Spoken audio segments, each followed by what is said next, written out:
To our first in-person meeting in almost 2 years. It's really wonderful to see everybody here. Yes, it does warrant a clap.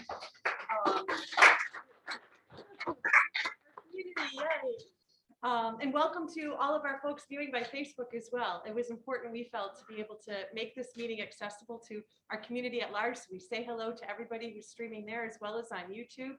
I will say that it's been great working with the city and the administration to figure this out. Transparency and public engagement certainly is important to this body.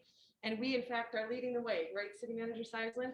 We are the only Grosse Pointe who has met virtually until now. The others have been meeting in person. Secondly, we're the only one who is streaming. And third, we're the only one who continues to allow written comments. So I hope this community sees that as testimony to wanting to be transparent and to engagement.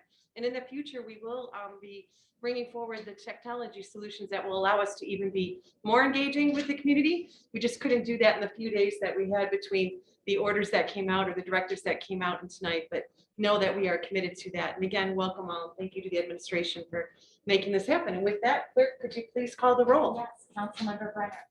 Here. Gallagher. Here. Caulfield. Here. Wiener. Here. Raymond. Present. McMillan. Here. And Mayor Hodges. Here. We didn't have to unmute to do that.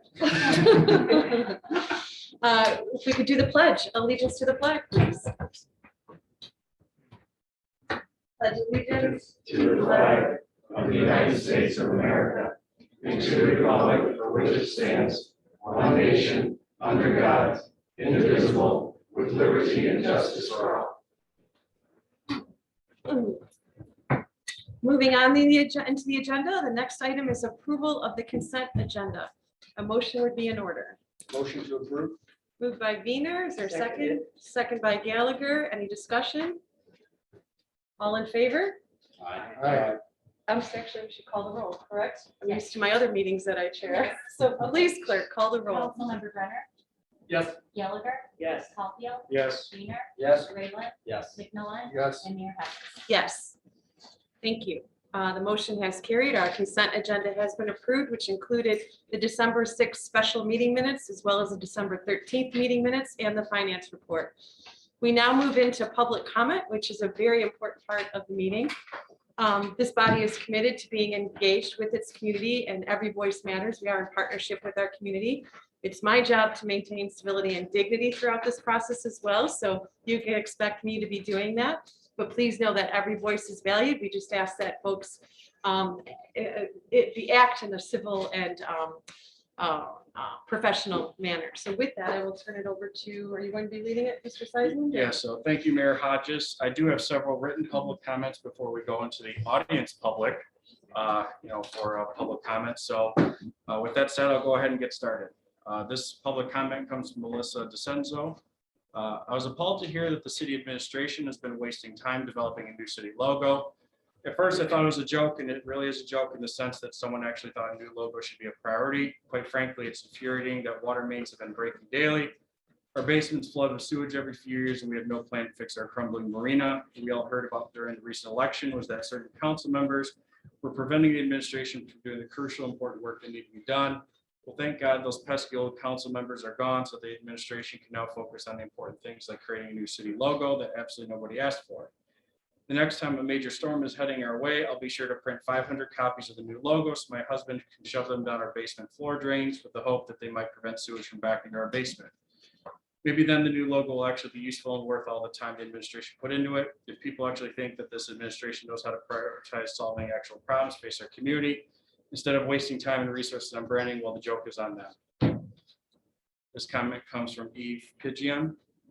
As a 22-year resident of West Park, I have been a beneficiary of the TIFA program in the past and hold high interest in its use to sustain and enhance the neighborhood and its commercial districts. Both the city of Grosse Pointe Park and this program have been criticized in the past for elitism, conflicts of interest, questionable decisions and dealings, and I regret to point out for racism and anti-Semitism. As a resident and local real estate owner, I feel this reputation and any associated behaviors must be turned around immediately. There is no doubt it is among the reasons our city's real estate values are lower than those in the other areas of the 7-county Southeast Michigan region, and that young people who don't have generational ties to the points refuse to live or invest there. To that end, I ask that the council not consider appointing Christina Anton to the TIFA Commission She is less than qualified than other candidates, has been removed from consideration in the past for good reason, and her witnessed public behaviors are at best disrespectful and juvenile. Specifically, one behavior posted an extremely derogatory and inappropriate comment about Attorney General Dana Nessel in a public forum demonstrates a lack of maturity and an inability to distinguish or decide between what is true or appropriate.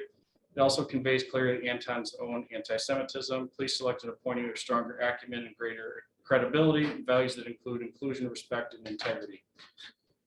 This public comment comes from Fema on Belfour. I have nothing of great importance to discuss, but I did want to praise the new leadership team on the decisive and swift management of our municipality.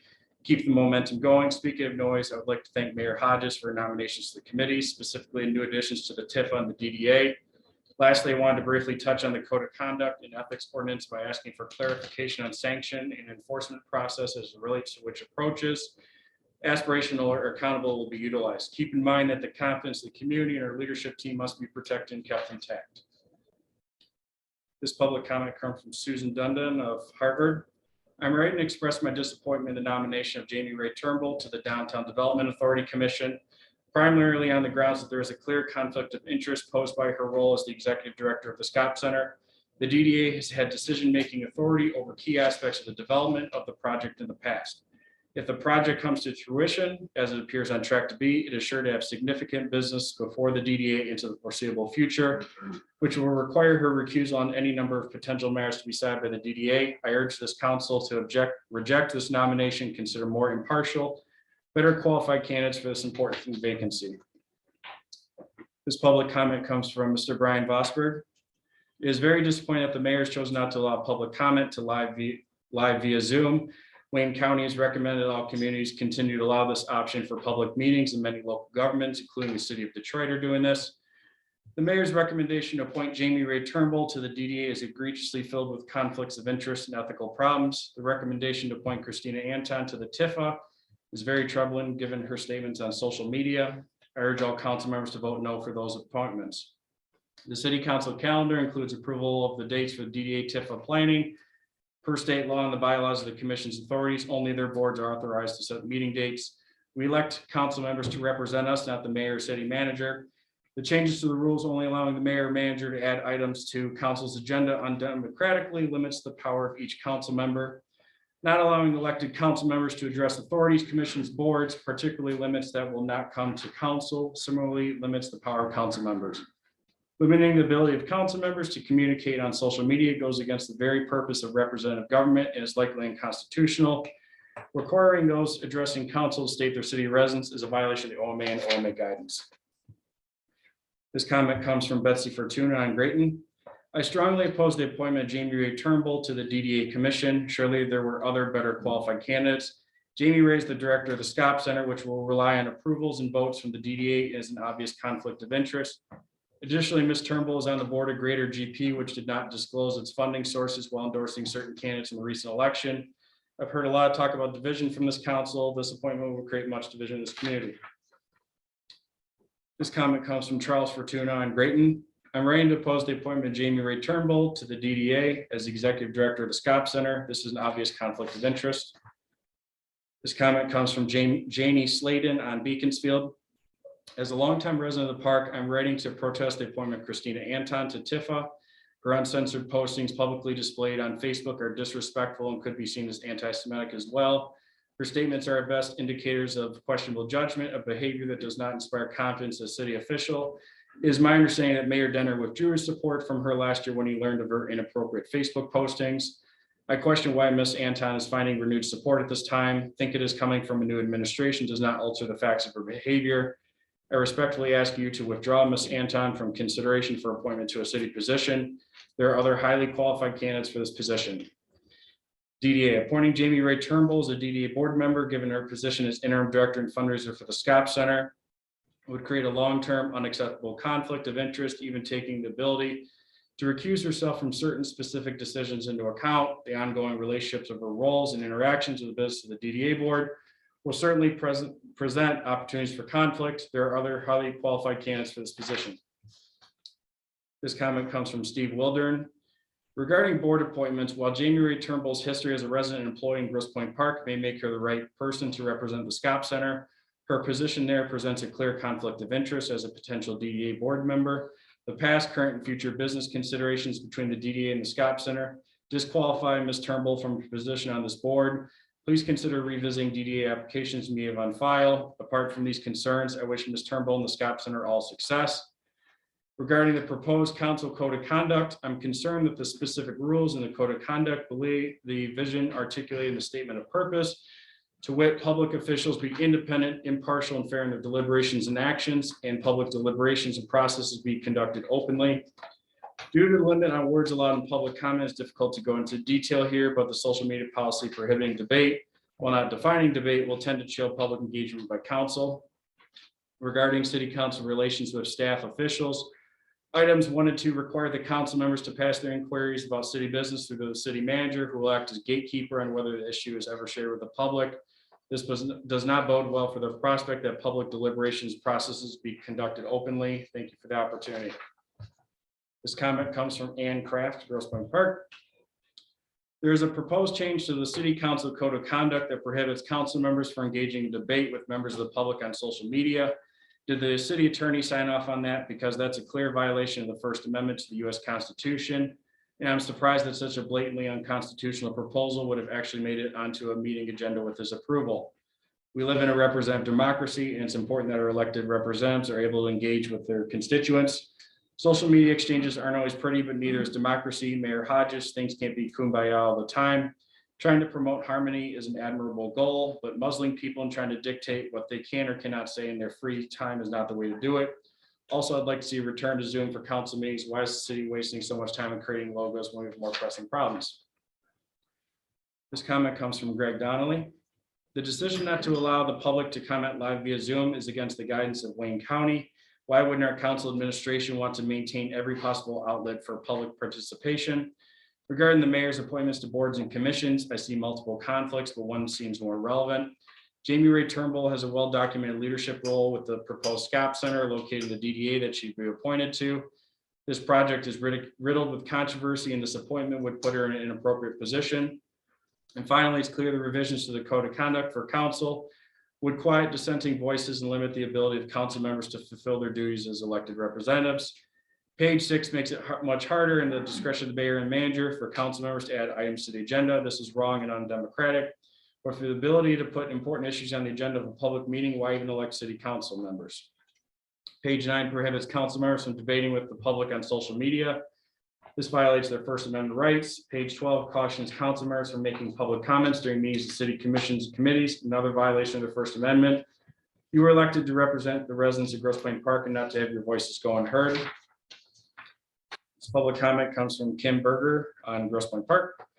The proposed policy preventing council members from using social media platforms to communicate with residents is dumbfounding. Why would you want to prohibit council members from communicating more with the residents they purport to represent? Last summer, in the hours, days, and even weeks after the flood that devastated our community, the only information we received from the city was via the flood Facebook group. Thanks to council members Reed, Fluent, and Raylan, we heard nothing from the city manager or mayor for days, and very little via the city's official communication networks. This policy would only serve to violate the right of free speech of the council members, and indeed seems like a petty slight to silence the only remaining council member in council who doesn't toe the party line, Council Member Raylan. This policy violates the First Amendment and should not be adopted. At the very least, I would strongly suggest you obtain the opinion of a constitutional law expert. With regards to the ethics complaint lodged against Councilmember Raylan by Sherry Cotton, again, another attempt to silence Councilmember Raylan.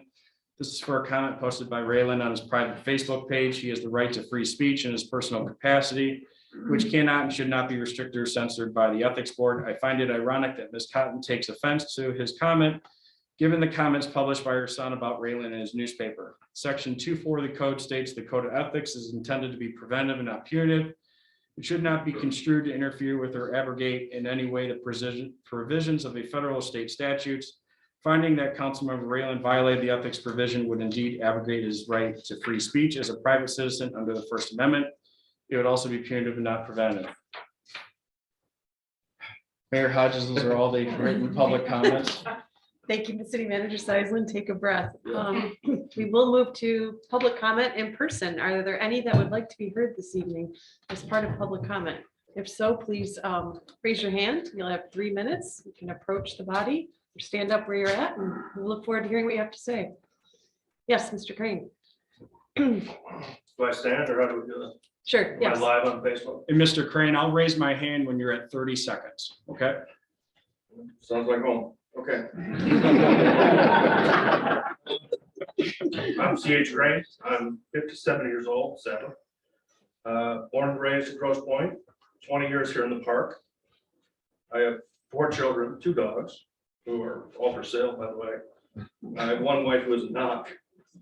I'm here to congratulate this council on this, the new council members, frankly, on their record-breaking voter count. I think it was over 46% turnout, 15% better than ever. So congratulations, a lot of people like you. I'm also here to support Jamie Rick Turnbull for DDA. Despite the unfounded rage against her efforts to make this community trade as a place of its own. She has proven to be one of the most passionate and hardworking citizens we have in the park. She just gets things done. The resume speaks for itself, so I implore you to ignore the noise. I understand this is not a vote, it's an appointment, so I encourage you just to appoint her to the DDA. I've listened to some of the letters. I believe 90% of them are from the VGP group, which says enough. So I encourage you to appoint Jamie Ray Turnbull to DDA. Thank you, Mr. Crane. Anybody else who would like to be heard this evening? Yes. Mr. Steve Schroeder. Schroeder, 700 Lake Point. I agree with Mr. Crane. Thank you. Anybody else who would like to speak? All right, with that, we will close the public comment period and move on to item number 6, which is the manager's report, along with the public safety report. City Manager Seisland. Thank you, Mayor Hodges. So council, before you tonight, I'll just go over a brief review of the manager's report. We had a public works update regarding the building. We've material for the alley separation at Maryland and Wayburn is also being delivered this week. And we're still looking at a June 2022 completion for the building. I'll touch base more on CCTV and sewer cleaning. Fema funding, I previously discussed this at our last meeting. This was a recovery of cleanup costs for the June storm event.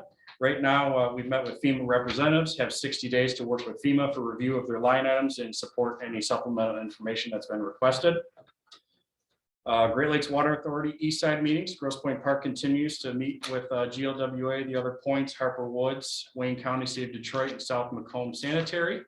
And we're still discussing plans. Communities are reviewing the sanitary system, sharing data, and working to collaborate on projects. Our actual wastewater operators of these communities are also meeting with GLWA to discuss communication ideas that will assist communities in the likelihood of extreme rain events. The city master plan, it's currently available right now on gppmasterplan.com, as well as we do have the survey still available as well up there.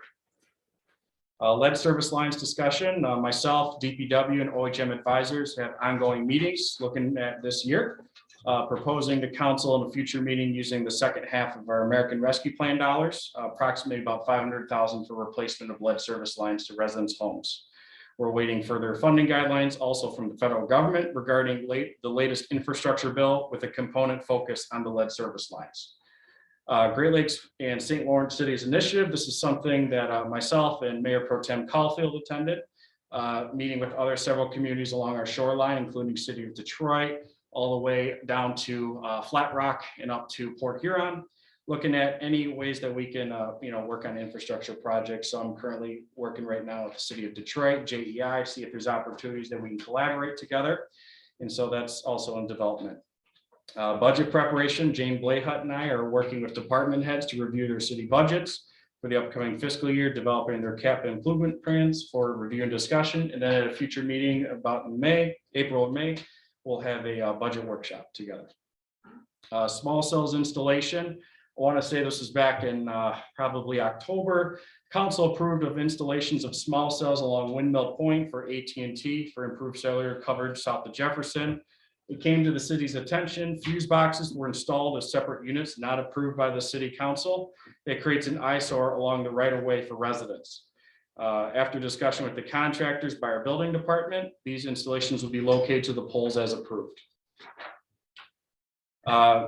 Televising of future city council meetings. It's been discussed by Mayor Hodges, but due to the sunset of the virtual meetings of public bodies, this city council and other boards, commissions have to meet in person. Wayne County issued to us on last Tuesday guidance of such with recommendations for allowing public participation. The city received this guidance. We temporarily developed a link through the city Facebook page for live streaming, which will then be posted to our city YouTube page. As well, the public may attend in person, which you're doing now. Good to see you all. With the city requiring mask wearing within its council chambers. And for those that are not comfortable, you can still do written public comment. The city has 2 quotes currently for a permanent streaming solution, is working to obtain more. The first 2 quotes are roughly 10,000, 15,000. Councilmember Raylan did forward me a contractor too, so thank you as well. I'll try and get a quote from him and see what we can do. And as Mayor Hodges said too, the Grosse Points were the only ones right now that are allowing other options besides meeting in person. This one's a big one, Great Lakes Water Authority Community Project requests. The governor's office established the Southeast Michigan Aging Infrastructure Group to address the recent backup issues in Southeast Michigan. 4 work groups were established under this group, including planning, projects, short-term mitigation, and funding. The planning work group has members from the U.S. Army Corps of Engineers, FEMA, SEMCOG, the City of Detroit, Wayne County, DWSD, GLWA, DHHS, Eagle, Governor's Office, and many more. The planning work group produced a report that includes a list of projects that help with mitigation. They're divided between immediate, short-term, long-term, and regulatory update projects. Once priority projects are identified across the region, the primary effort is to work on potential funding for these, where we can find further grants and other opportunities potentially through the federal or state government. Having a project appear on this list does not come with any guarantee of funding, since FEMA will ultimately go through their own project evaluation. However, we now have a list that looking at through these entities that maybe we can get that funding. The park submitted for the EERV, alley separation, and what we're calling the Southwest Backflow Preventer Sump Pump System Program. As well, last but not least, I'm looking for an assistant city manager and a TIFA DDA director. Right now, we're looking at January 21st for the closure of the application process for the assistant city manager. Currently, we expect to conduct interviews in mid-February with the intent to hire by the end of February, early March. And the TIFA DDA director position will conduct interviews for several candidates this month. Mayor Hodges, that's my report. Excellent. Any questions for the city manager? Councilmember Rowland. Thank you, City Manager Nick. That's fantastic, all the work you're doing. I have one question about, you said you're looking for an assistant city manager. Are you still looking for an assistant to yourself? No, just an assistant city manager. So somebody that, in my capacity, if I'm not able to be at a meeting, or such, that they can conduct city business and, work And with, take a bunch of stuff off with the plate. department heads, and as well, really just, delving up, projects and priorities we have for the city. And I think it's going to be a real benefit to this community of hiring that individual. We're going to be really lucky to have them. Yeah, I hope you find someone good. And I'm glad you're pursuing that. That's the only question I have. Thank you. Great. Thank you, Member Rowland. Anybody else? Questions for our city manager? Great. We'll move on to our Department of Public Safety head, Chief Gerald. Welcome. Thank you. Mayor, members of council, and more importantly, the residents of Grosse Pointe Park. So a couple of things on safe schools. Since the Oxford event that happened, we've met with the school system 3 times. And when I say we, it's all the Grosse Pointes and Harper Woods. We've discussed a lot of different things. So some of it's going to be training, some of it's preparation, hopefully intervention. And then the last piece would be response. We really don't want to get to response because that means something bad's happening. So right now, some of the training that we're doing, I'm going to be sending some officers to training to provide instruction in the schools, and that's like Alice is one of the programs that teaches staff and students what to do depending on certain circumstances that are going on at the time. I'm sending several officers next Monday to a free training on implementing a comprehensive threat assessment school violence and prevention program created by the Michigan Occupational Safety and Health Administration's Department of Consultation, Education, and Training. That's not a mouthful, I don't know what it is.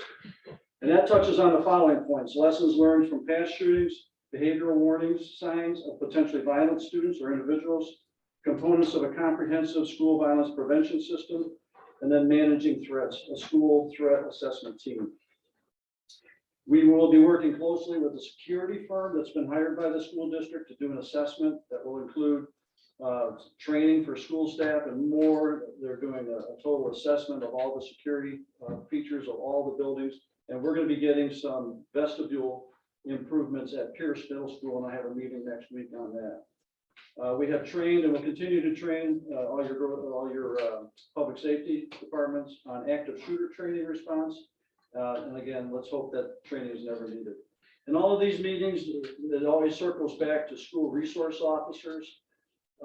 There's a lot of problems with implementing a program like that in the Grosse Points, because you have the two high schools, which is where they would be stationed at, in the woods and the farms. But those departments independently can't afford to hire another person to place them in the schools. So we've talked about splitting the cost. If it was split 7 ways, the 7th way being the school, the 7th person being the school system, it's about anywhere between $30,000 and $40,000 per municipality to have the funds available for 2 resource officers, one for Grosse Pointe North, one for Grosse Pointe South. The problem is some of the municipalities have already indicated that they either cannot or will not participate. So we're kind of left right now. It was suggested, I thought maybe a school millage, maybe a $0.25 mil or something to pay for it, but apparently under Proposition A, that millages cannot be used to pay salaries. So I don't know where it's going to go in the future. We'd love to have resource officers at each of the schools. We believe that's a big part of this prevention program or component, but it always comes down to funding. Moving on, we have begun open recruiting for public safety officers, dispatchers, and we are always in need of school crossing guards. If anybody knows anybody who you think would be a good public safety officer or a dispatcher, or a couple of hours a day for school crossings, please tell them to go to the website. The links are there for them to apply, and we could certainly use the help. We talked about in the past about the parking issues that are going on, especially in the Kirchville Business District. We are in the process of acquiring signs that will be posted in all city-owned and operated parking lots, and they will prohibit parking from 3 a.m. to 5 a.m. Violators will be towed at the owner's expense. We hope that this step will finally resolve the parking problem in that area. We can always hope. So just a quick update on the advisory committee. We met last Thursday. Some of the topics that we covered were text to 911. We now have the ability, or you have the ability, to text in an emergency on 911. Just text it in and we'll know where you are.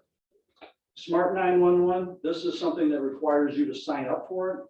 So if you go in, you can put as much or as little information in there as possible. But in the event that you do call 911, your special instructions may come up. So it may be the keys under the mat, I can't come to the door, or special medical needs, whatever the case may be. You can put that in there. And if you ever dial 911, that information comes up to our dispatcher and they can put it out to the officers responding. I do have, it's quite a lengthy link. I can try to get that. I think it's on the city's website and the police department's website. So if you go there, there's a link on which you can sign up. Talk to you about the school safety accreditation. Police department is seeking accreditation. We talked about it in the past. We're still moving forward on our policies and procedures and all those kinds of things. And then my next town hall event is going to be January 20th at 6:30 p.m. at the Tompkins Center. That I do want it to be in person. We are going to have a representative from the FBI there who will discuss financial fraud crimes and identity theft and a lot of the different types of fraud that's going on right now and how to protect yourself. If you don't want to come and listen to me, that's fine. Come for the FBI. I don't care which way it is. And then finally, Corey Farmer, our newest officer, started the police academy today. So with that, I'll answer any questions the council might have. Excellent, Chief. Thank you. Are there any questions? Yes, Councilmember Rowland. Thanks, Chief Gerald. The town hall, is that going to be streamed or recorded by any chance for people to watch? Yeah, we're going to try to get it recorded. Yes. That's awesome. And then the other question I have is about Pierce. You talked about the new vestibule. There's rumors going around, and I'll ask Nick as well. Is there a cutout that's going to be coming in front of Pierce? Is there discussion about that? Boy, that's a long discussion. Can we get an update, or not today, or can you share that? Is there a timeline for that or anything? So do you want me to answer? Yeah, if you want to go ahead and I'll chime in after. So you were very familiar with the Safe Routes to School program. There was a lot of time and effort that was put into that. you had Michigan State University and engineering Tons of studies them. and TIA, you had everybody involved in it. And so they came up with a plan. Recently, the schools, and I say recently, they have had plans dating almost a year ago.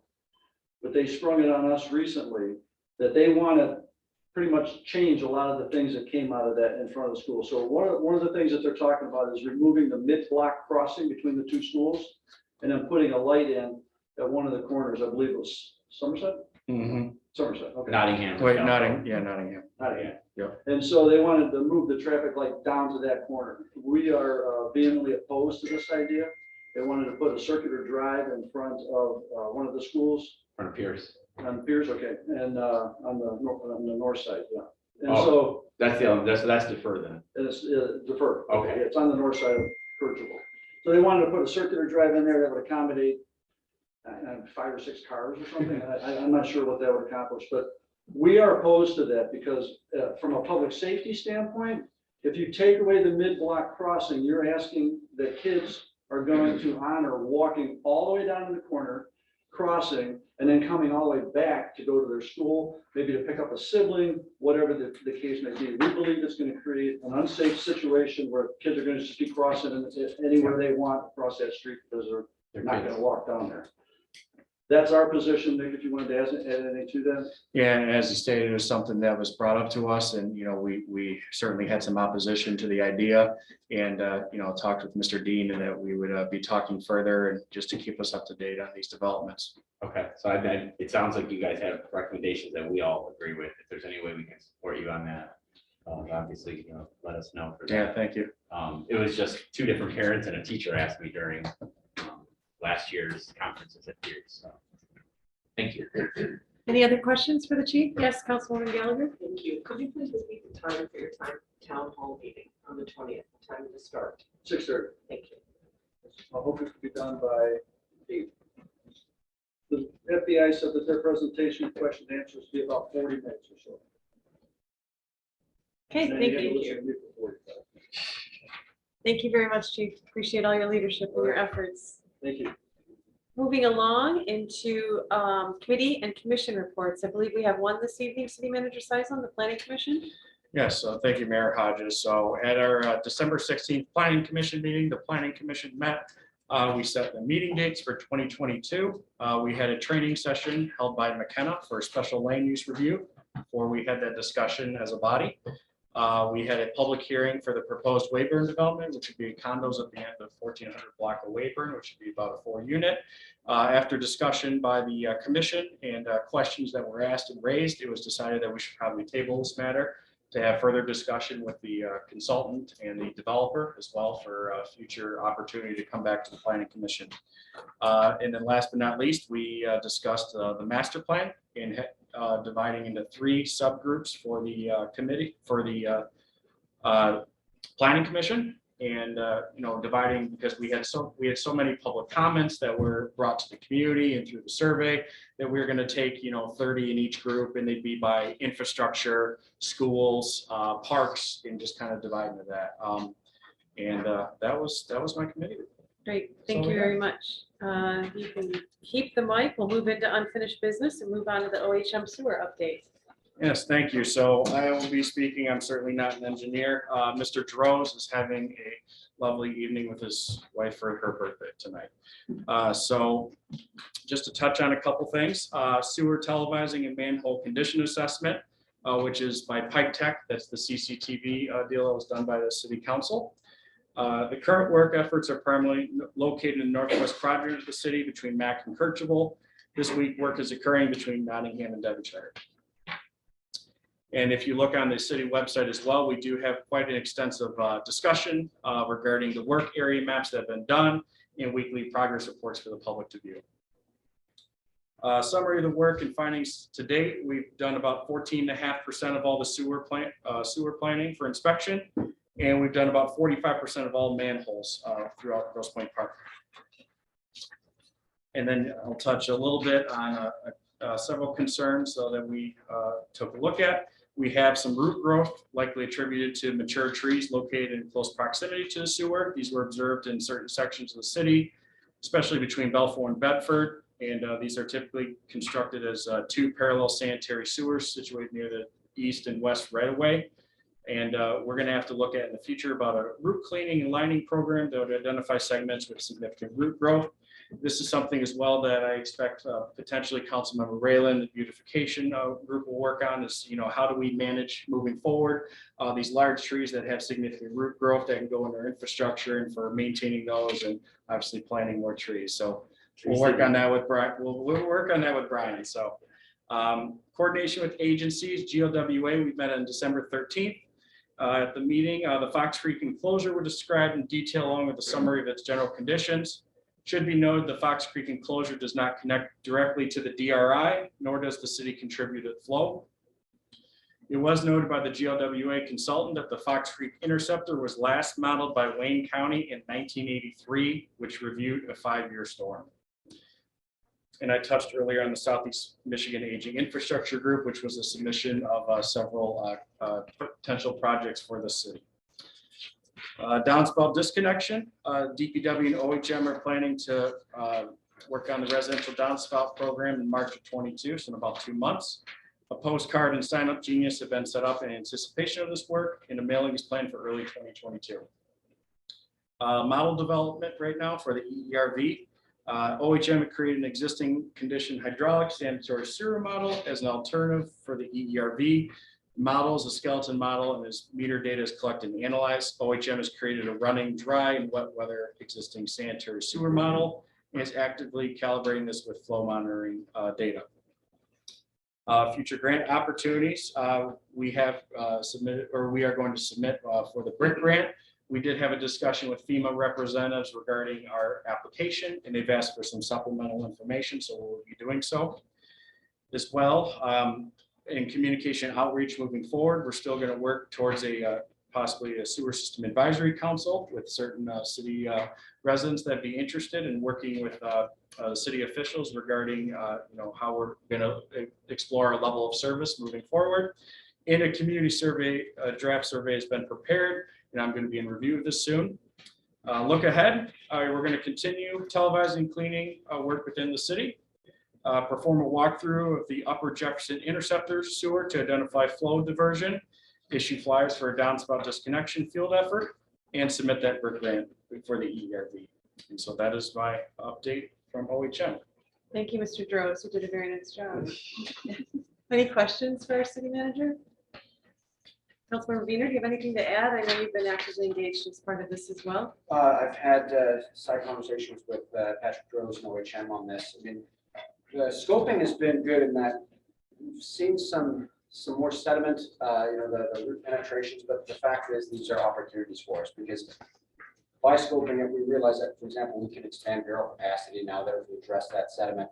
And frankly, I said all these findings are just areas that we can actually further improve the system. Like I said, one of the biggest things is the fact that we can now locate areas where we can expand the capacity, like basically a holding capacity within those barrels. So said it's been positive, and we're about an eighth of the system scoped at this point, but it both goes into our resource to talk to Eagle about developing the ERV, and this just goes onto the list of low-hanging fruit that we can do to improve the general sewer capacity and functionality. So it's been positive. Thank you. We're in good hands with you both. Was the root mitigation project added to the list of projects by chance? I didn't see that in the list that was contained in the memorandum, but thought that might be one worth adding at some point, given the fact that it's a known need. No, this is something that after talking with OHM, we'll probably need to discuss as a council and approve a contract for this potential. Okay. And then I would also advise that the community outreach effort include people that have expressed an interest in the EERV, just so that they have their concerns enveloped into the problem-solving process. And then my other question would be related to Lewa. I know City Attorney Howlett, not often do you get an opportunity to renegotiate a contract midterm, right? But given this moment that we have as a community and the spotlight on, I would think that applying some pressure there on Lewa and seizing this opportunity to ensure the best circumstance for the city would be a worthwhile endeavor. And with that, I would ask, the administration, is there anything you need from this body in terms of resources or action or support that we can provide you to make you the most successful that you can be? And you don't need to answer Yeah. it this minute unless you have an No, answer, but it's- just. It's something we've been working on, and looking at, and we'll continue to look at. Obviously, there's active litigation as well.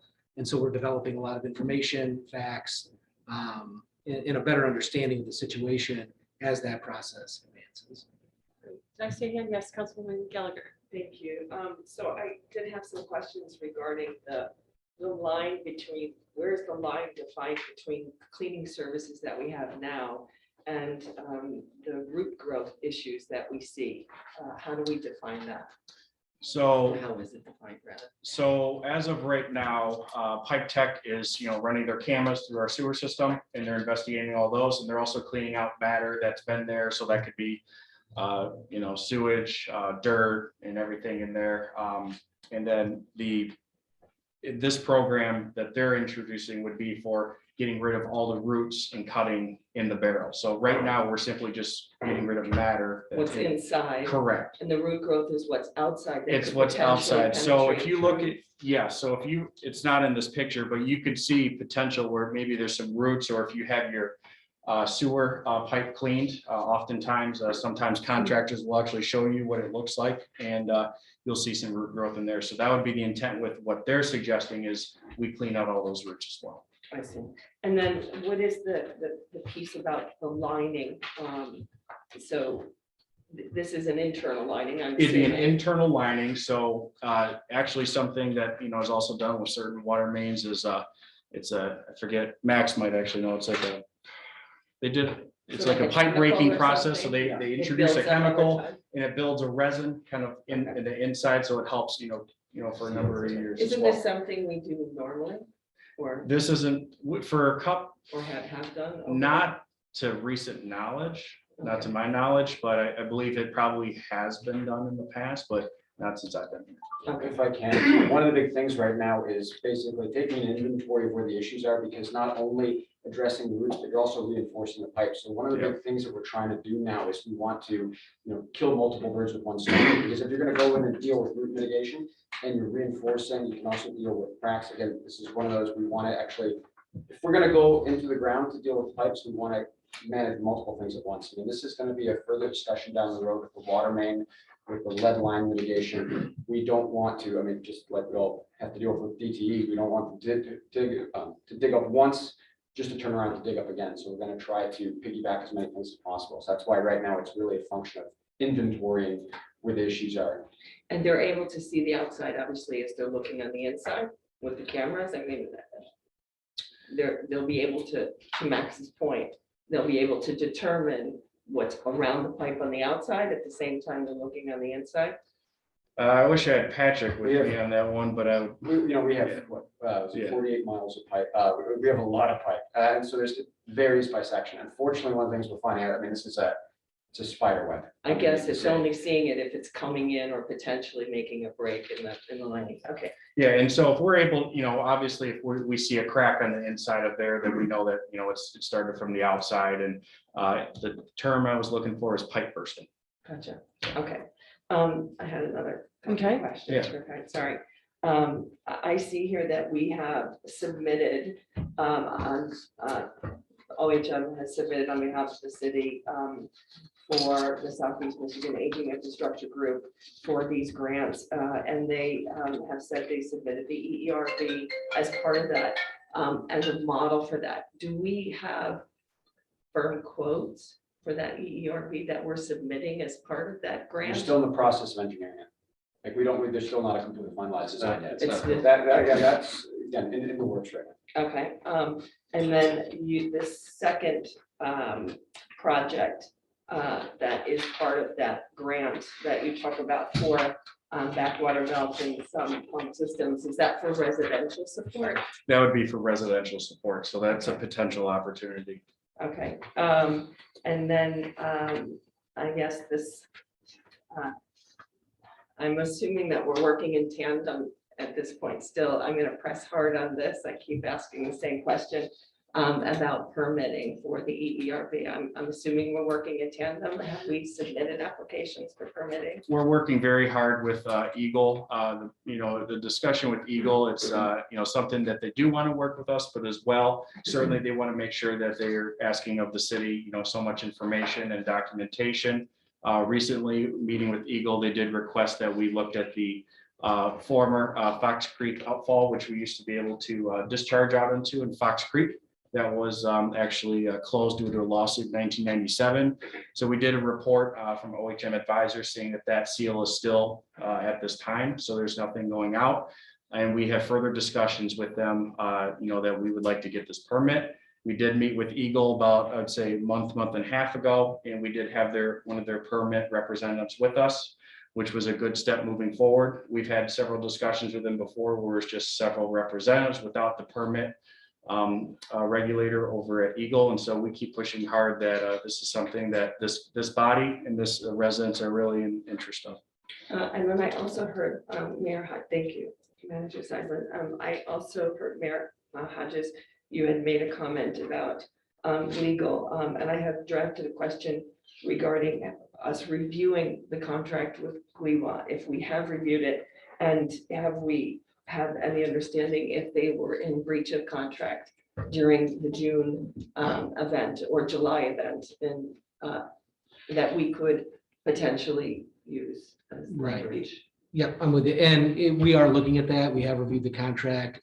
Insurance Defense Counsel is handling that litigation, but that's part and parcel of the claims and defenses that the city has related to Gliwa in terms of the litigation. So contract is being reviewed. I'm not really in a position to say whether or not they breached it, but we do think the problem, begins there. And so that is absolutely part of that legal strategy. Excellent, thank you. I have no more questions Okay. on that. Councilmember Brennan. Yes, hi. Realizing that you have no crystal ball and there will be a lot of back and forth with Eagle that can't be predicted, but do you have a rough guesstimate of timeline regarding the EERB in terms of our side of development? And assuming we eventually get approval for it for construction, just so the residents can get some sense of hopefully an end to the panic every time it rains. One of the reports that we submitted to Eagle for what we're doing as showing our commitment to drying out our sanitary system and all the additional steps we're taking, which was about a 15-point checklist. And we hope to, and we're going to add more in there on top of that, we're just keep adding to Eagle, like, hey, these are the steps we're taking. This is how important it is that this EERV is an opportunity here that we know this is just a short-term solution. However, we want to find the long-term solutions as well. And so right now, we're continuing to work with OHM. We're looking at level of service. You've probably seen several public comments that have come available, whether do we want to screen eventually? Do we want to do some chlorination? Do we want to do full chlorination? And so, until we have that in front of us as a body and that, we're deciding what that initial cost is, it's something that, I feel very confident that when we do have that decision, this can be done fairly quickly. 1 year, 2 years, 10 years? Well, it's not going to be 10 years. It's something that, certainly we're going to be as aggressive as possible, but it'd be hard for me to say, give you, I don't want to give you an exact date and then it's, yeah. I mean, we're taking a multifaceted approach, as we've discussed before, and we discussed this to some extent in the last meeting. The EERB is again an emergency system that, and the intention is that it never has to be turned on. So we're doing multiple steps in parallel to try to broaden the capacity of the system. We're just talking about, removing sediments, so we have more barrel capacity underneath. We're already in discussions and things we can do with Patterson Park to improve our outflow. The EERB, this is kind of a long drawn thing, but that's one of the reasons why the engineering is expanded. The initial concept of the EERB, we're going a much broader concept. We can kind of talk offline, but one of the initial ideas of just bridging the lines. Unfortunately, there's downfalls with that, so we're already looking at a different setup. Can't really go into length of it, but we're talking about running a secondary system from the sanitary into Patterson. The intent in the perfect world, we're going to push this thing as much as possible. My intent is that with the next, my intent or my hope would be before before the next storm system, we have broadened our capacity. Would the EERV be in place at this time? I don't know. We're gonna try to do everything we can, but regardless, in tandem with that, we're gonna broaden the capacity across the board every way we can. So again, this is not a one-off and then we're done. We're gonna be doing everything we can continuously on this. We're gonna have fun on this committee together. Agreed, I look forward to it. And so, Yeah, I look forward to working. We with do you. have, the answer to my question is then, no. I don't have an exact date for you. I mean, not, okay. Right. All right. I realize that it's, If I could have built it yesterday, I would have. I would have built it long before that. all right, we do have a lot to cover this evening. Are we ready to move on, counselors? Sure. Great. So moving on to the contracts and bidding item. This administration's been in continuous improvement for quite some time now, working to professionalize all our processes. That would include the management of contracts and the like.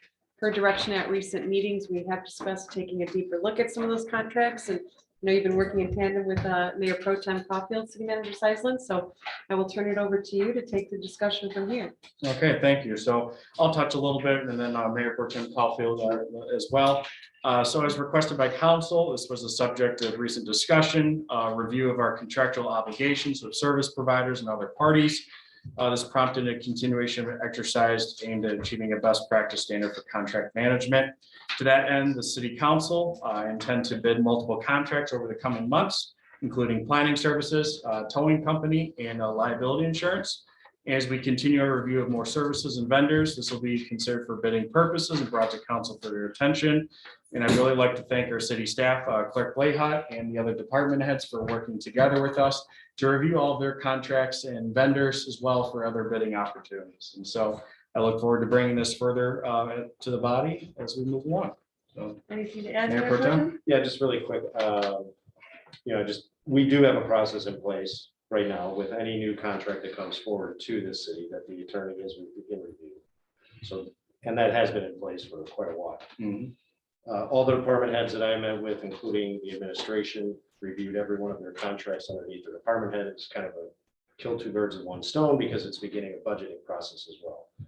So we have reviewed those contracts, service agreements. They're well aware and empowered to comment on there. They didn't find anything that was strange or unknown. And if, we left it as if anything reared its head from back that we didn't know about, we'll just deal with it at that time. That's it. Excellent work. Thank you. Did you need a motion directing you in that regard, or is it just information? It's just information and, we're going to be bringing for the council's attention, future opportunities. Okay. So any- look for those in the future. Thank you very much. Any questions before we move on? Great. We'll move on to council comment. Any of my colleagues have anything to share relative to unfinished business? Got it all out? Excellent. Moving on to new business, our new city logo. Showtime. City Manager Seisland. Yes, thank you. So I'll do a brief introduction. I have Linda Boyle with me, our Deputy City Clerk. As part of a new sense of pride and branding, the city is proud to unveil, after careful development, of a new city logo, which has not been revised in quite some time. I did talk to the former city manager as well as other department heads, and they think it's been about 35 years since we've had a new city logo. Jane, what was the one that was before the current logo? It was a daffodil. Okay, thank you. So that would have been in the early 80s, 70s back then. And I do believe it's on some plaques, I think at Park and Rec, now that I think about it. Currently, there are 6 different versions of the current city logo. This initiative will create a sense of pride, welcoming to our community, inspire those who currently live here. A project such as this would cost the city with an outside firm $10,000 to $15,000. And attached review is a brief presentation. Financial impact of this. This would be phased in over the next several years for vehicles, equipment, and plaques within the city. And our initial estimates are about $5,000 to $7,000. Just a little background on Linda, and then I'll let her speak on her behalf as well. She came to us about a year and a half ago, Jane. And Linda used to work for Olympia Entertainment, where she developed several Detroit Red Wings promotional logos. So I'm going to join Linda, and if you'd like to get started. Oh, okay, so piggybacking on what Nick said, I was born and raised in Reappointment Park. I love Reappointment Park, and when Jane had said there was a position open, I worked on a lot of elections, and so I was familiar with the city, and when she asked me about this position, I said, sure, I'll give it a try, something different. I'm always kind of evolving and changing, and so, but when I first started working here, I noticed a lot of the collateral that went out of the city was all different. And of course, me having my design background, my bachelor's degree is in landscape architecture, and then I have a graphic design degree, and I worked for, I think, 9 seasons for the Red Wings. And I also still do, I do a lot of logo design. I was a creative director for a small marketing firm. And then, so that I know you're all thinking, well, why is Sherwood for the city now? It's because I've always wanted to be a painter. So I was really painting, and then when COVID hit, things kind of slowed down. So here I am at the city, and, but getting back to it, everything that came out of the city was different. Like there was no, I felt like there was no continuity with all the collateral pieces, the signage, everything. I feel like when you brand something, you should be able to look at it and, wow, you know right away, that's Grosse Pointe Park. And because you have one symbol or emblem or something that really ties everything together. So I went to Nick and Jane and I said, and this was before the flood, this was months ago. And I said, hey, would you guys mind, after having looked at our existing logo, I said, would you mind if I took a look at the city logo? I'd love to take a stab at it. And, you know, kudos to Jane and Nick. They were really gung-ho. They're like, yeah, I'm gonna give it a try. I said, you know, this was kind of my forte and I'd love to try it. So that's how this kind of all started. So initially I went and I looked at all the other cities' logos. And to me, they're all kind of similar. They all represent things in each city. You know, this Grosse Pointe City has the clock tower, which is in the village. You have the water. You know, the farms has the water, houses, the woods, obviously they're tying into the trees. And the village, I wasn't quite sure about. It's some type of emblem or crest, you know, for the village. So I just kind of wanted to give you guys a look at what some of the other cities have. And then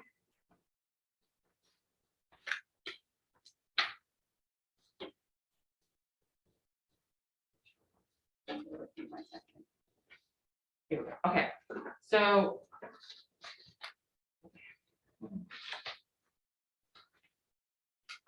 this is our existing logo. And when I looked at it, I said, okay, Grosse Pointe Park, point of distinction, there's water, there's a sailboat, but where's the lighthouse? Where is there a lighthouse in Grosse Pointe Park? Apparently it is no longer. So that was kind of befuddled me. Like I said, I grew up here, I was a lifeguard at the park, I'd never seen the lighthouse. And then I kind of did an inventory of different uses of the logo, where you can see it's the sign out front. They have it on all different, you know, here it is on a ashtray. This is a planter right outside City Hall. This is the carpet when you enter City Hall. And then this is was put on all the city trucks. You know, and again, trying to identify the city by the logo, but I felt like it was kind of disjointed. Then I looked at all the collateral pieces within office, all the stuff that we put out, you know, whether it be building permits, letters, applications for different council positions. Everyone looked different. Some have the logo, some don't. There's even some stationery that has this old City of Grosse Pointe Park, and you can't really see it in this, but it has like a black and white photo of City Hall behind it, and it's for a fax cover sheet. So we've had it a long time. So that, again, that was what initially kind of drew me to exploring this. So again, Starbucks says, why the new logo? You know, people are saying, oh, you know, we should be focusing on the flood. Well, again, we started this before the flood. And I feel like the flood, obviously based on Brian's question, they're not sure when all those issues will be addressed. But I think the city should keep moving forward on new things. And you know, the city can't come to a standstill until the flood issue is resolved. So, but in order to, why the new logo? I think it's to have real pride in the community. It's kind of to modernize and update, to look, you know, illustrate that the city is continuously evolving, to reinforce the branding and the city recognition, and just to give like a fresh new image and identity for the new year. We thought, you know, January might be a great time to introduce this because the new year, fresh start, and then just to create like a cohesiveness and continuity across all collateral. Initially, I did a number of concepts, and I just did them in black and white because I wanted to present them to Nick, and I just kind of, you know, did some different options. I tied, you know, to be Tree City USA, Grosse Pointe Park. And then just kind of breaking them down into the symbolism of each of those logos. And then having talked with Nick about it, he really was leaning toward the circle logo. So once we had kind of decided that, I looked at different color schemes. And then we ended up, the chosen color scheme was the light blue with the dark blue. And for any of you on the bottom left, if you're a hockey fan, it looks very similar to Hartford Whalers. So, we thought about that too, and we said, oh, let's stick with the blue, but it certainly looked good as well. So that was kind of where we had landed based on what was initially presented. And then after, Nick had time to kind of mull it over a little bit and look at it, he said, well, the park, it's represented by the boats and the lake and the trees, but he also wanted some representation of like the commercial and the houses and the businesses within the community. So that's how it kind of evolved to incorporate the structural elements into the logo. And then based on this logo, I don't know if you know, but when you see a color, your body reacts to it. It implies things. So blue, the color blues implies or represents professionalism, trust, dependability. It can be inspiring, like the sky or a lake can be very inspiring. Sincerity, calmness, and orderliness. So all kind of good positive attributes, I think, for the city. And then the graphic symbolism obviously is the water, the lake, the tree coming in the top for Tree City USA, and then again hitting on the commercial business and housing. So there is meaning behind things that you choose and designs that you make. And then this is just showing you an example of how we could take a new logo and put it across all collateral and make it look really uniform and very professional. And the city, this coming out of the city, it looks fresh, it looks clean, it's a nice image to portray. And also across social media, you can see here, right now, on Facebook, the oval logo is fitting into the circle, not that great. So I show this is just an example of showing how you could put the new logo in there.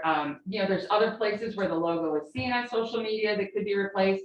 And then we also do this constant contact, which is how we reach out to the community through emails. And I really think it's a great opportunity where we could build templates and again, have it be very uniform and be sent out through all different departments, but it's coming from the city of Grosse Pointe Park. And then also to the webpage, we have no city logo at all on the webpage. And so another thing you could do is we could incorporate a new logo onto the webpage.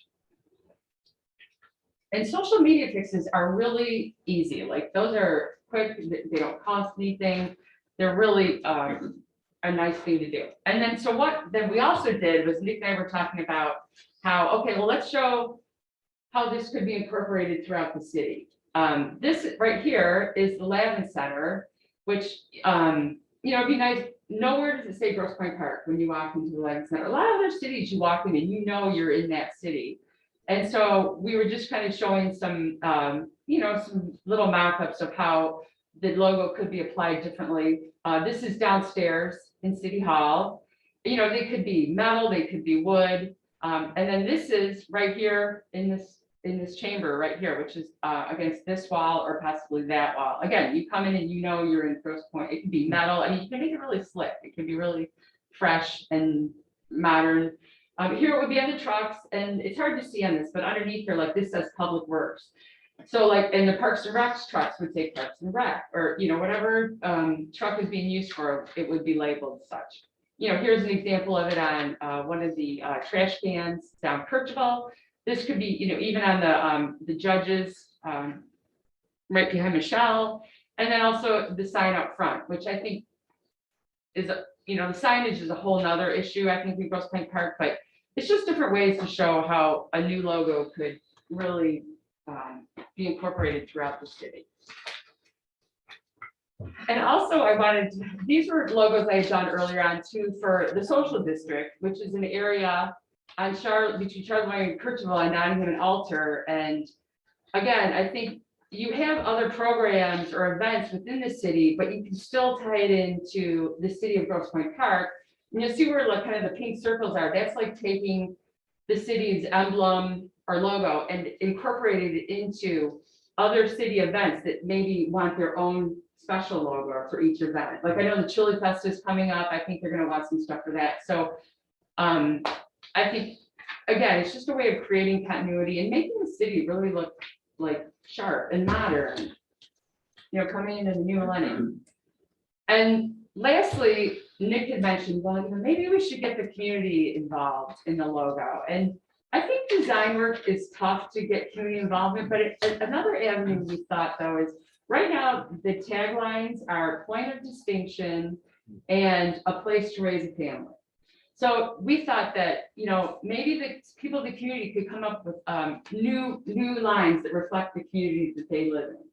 And it's a great way, anybody can do it. All you have to do is type it. You don't need any graphic programs, you don't. And so this was kind of, we thought would be a fun way to get the community involved into the program. So, and I wondered, I was trying to be quick because I know we're kind of long. I didn't know if anyone had any questions. Great job, Linda. Great, Thank you very much. fantastic. City Manager Seidman, you have- Yeah. Oh, I'm sorry, Mr. Rasmussen. That would have to come at public comment. Did you have anything more? Yeah, I'll just add, I really want to thank Linda for all the time she spent on this. You know, this was something that, you know, we looked at that this is a real opportunity, even just for residents and future investors that are coming into our community, showing that brand, the sense of pride and continuity within our city. Even when you're going to Patterson Park or Windmill Point right now, we do have several signs, but they don't even have our city logo on them right now. And so if we can, and even at our entrances as Mac on Jefferson, create a welcoming new sign with a new logo, welcoming those into our community, I think is very important with this initiative. And something that we did try and explore, I'm going to say it's about a year and a half ago with the social district when that was established by the city council. We were the first or second in Wayne County, so kudos to council.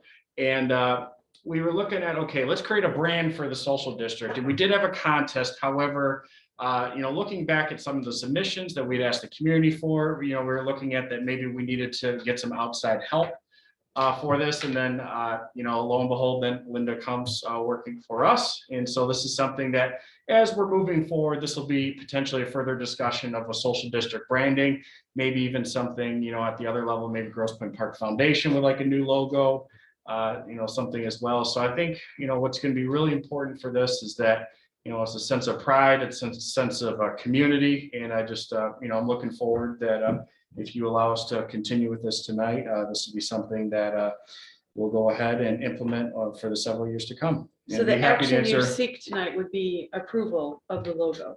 Yes, Okay, so with that. and we're happy to questions, comments. Yeah, I think just take a few minutes for questions because we do have a lot to cover. Councilmember Rowland? Yeah, I want to say thank you. This is great. It's much needed.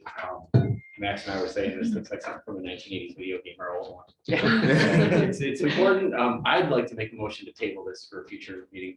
I think we need to look at these logos a little more, get the community involved a little bit more, like you said, with the tagline. I'm not up for choosing one right now. I know all 7 of us here, none of us are a creative expert. It'd be good to get more resident input and then possibly try to focus more on how much it's going to cost to implement this. We don't have that yet either.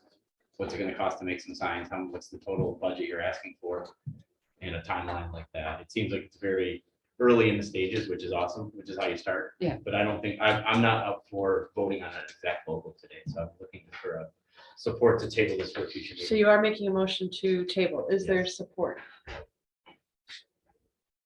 I'm sorry, are we looking to select a logo or just looking to okay the project going forward? To okay the logo moving forward, which was on the last page of your. Okay, so that, okay. So Selecting you're the looking for approval of this one. Yes, So the action being requested this evening is approval of the logo so that the community can proceed with implementing it.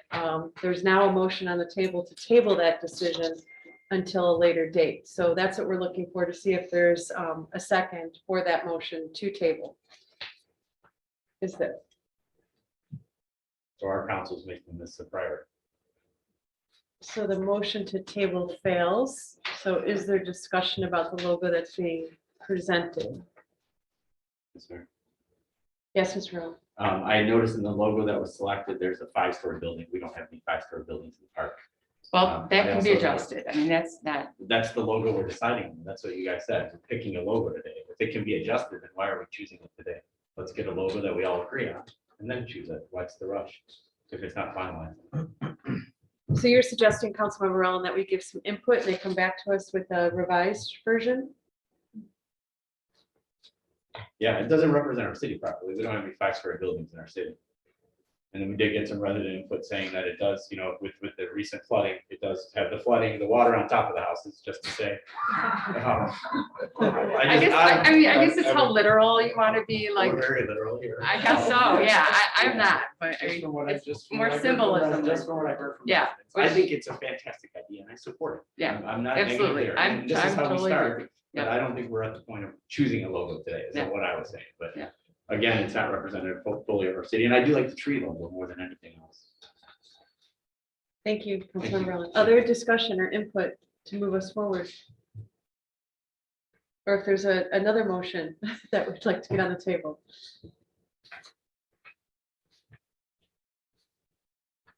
Okay, well, hearing none.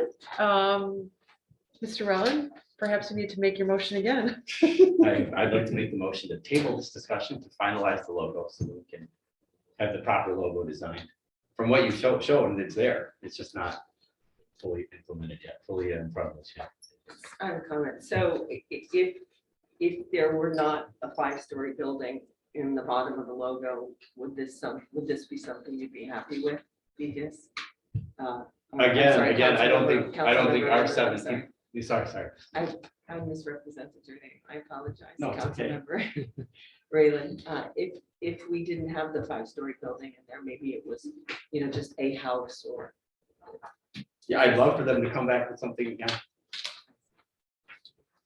Okay, yes, If I can make a Councilmember comment. Peter? So I spoke to City Manager Liaison that was brought to my attention a few weeks ago, and I too was, didn't consider this a high priority, but especially seeing the fact that, all of our letterhead, all of our paperwork, we have a hodgepodge of logos all over the place. This is something that I do like that we should move forward on. Me personally, I'm fine with the logo, but I think it's a reasonable motion to make, but I don't want to get into the weeds of having some massive endeavor.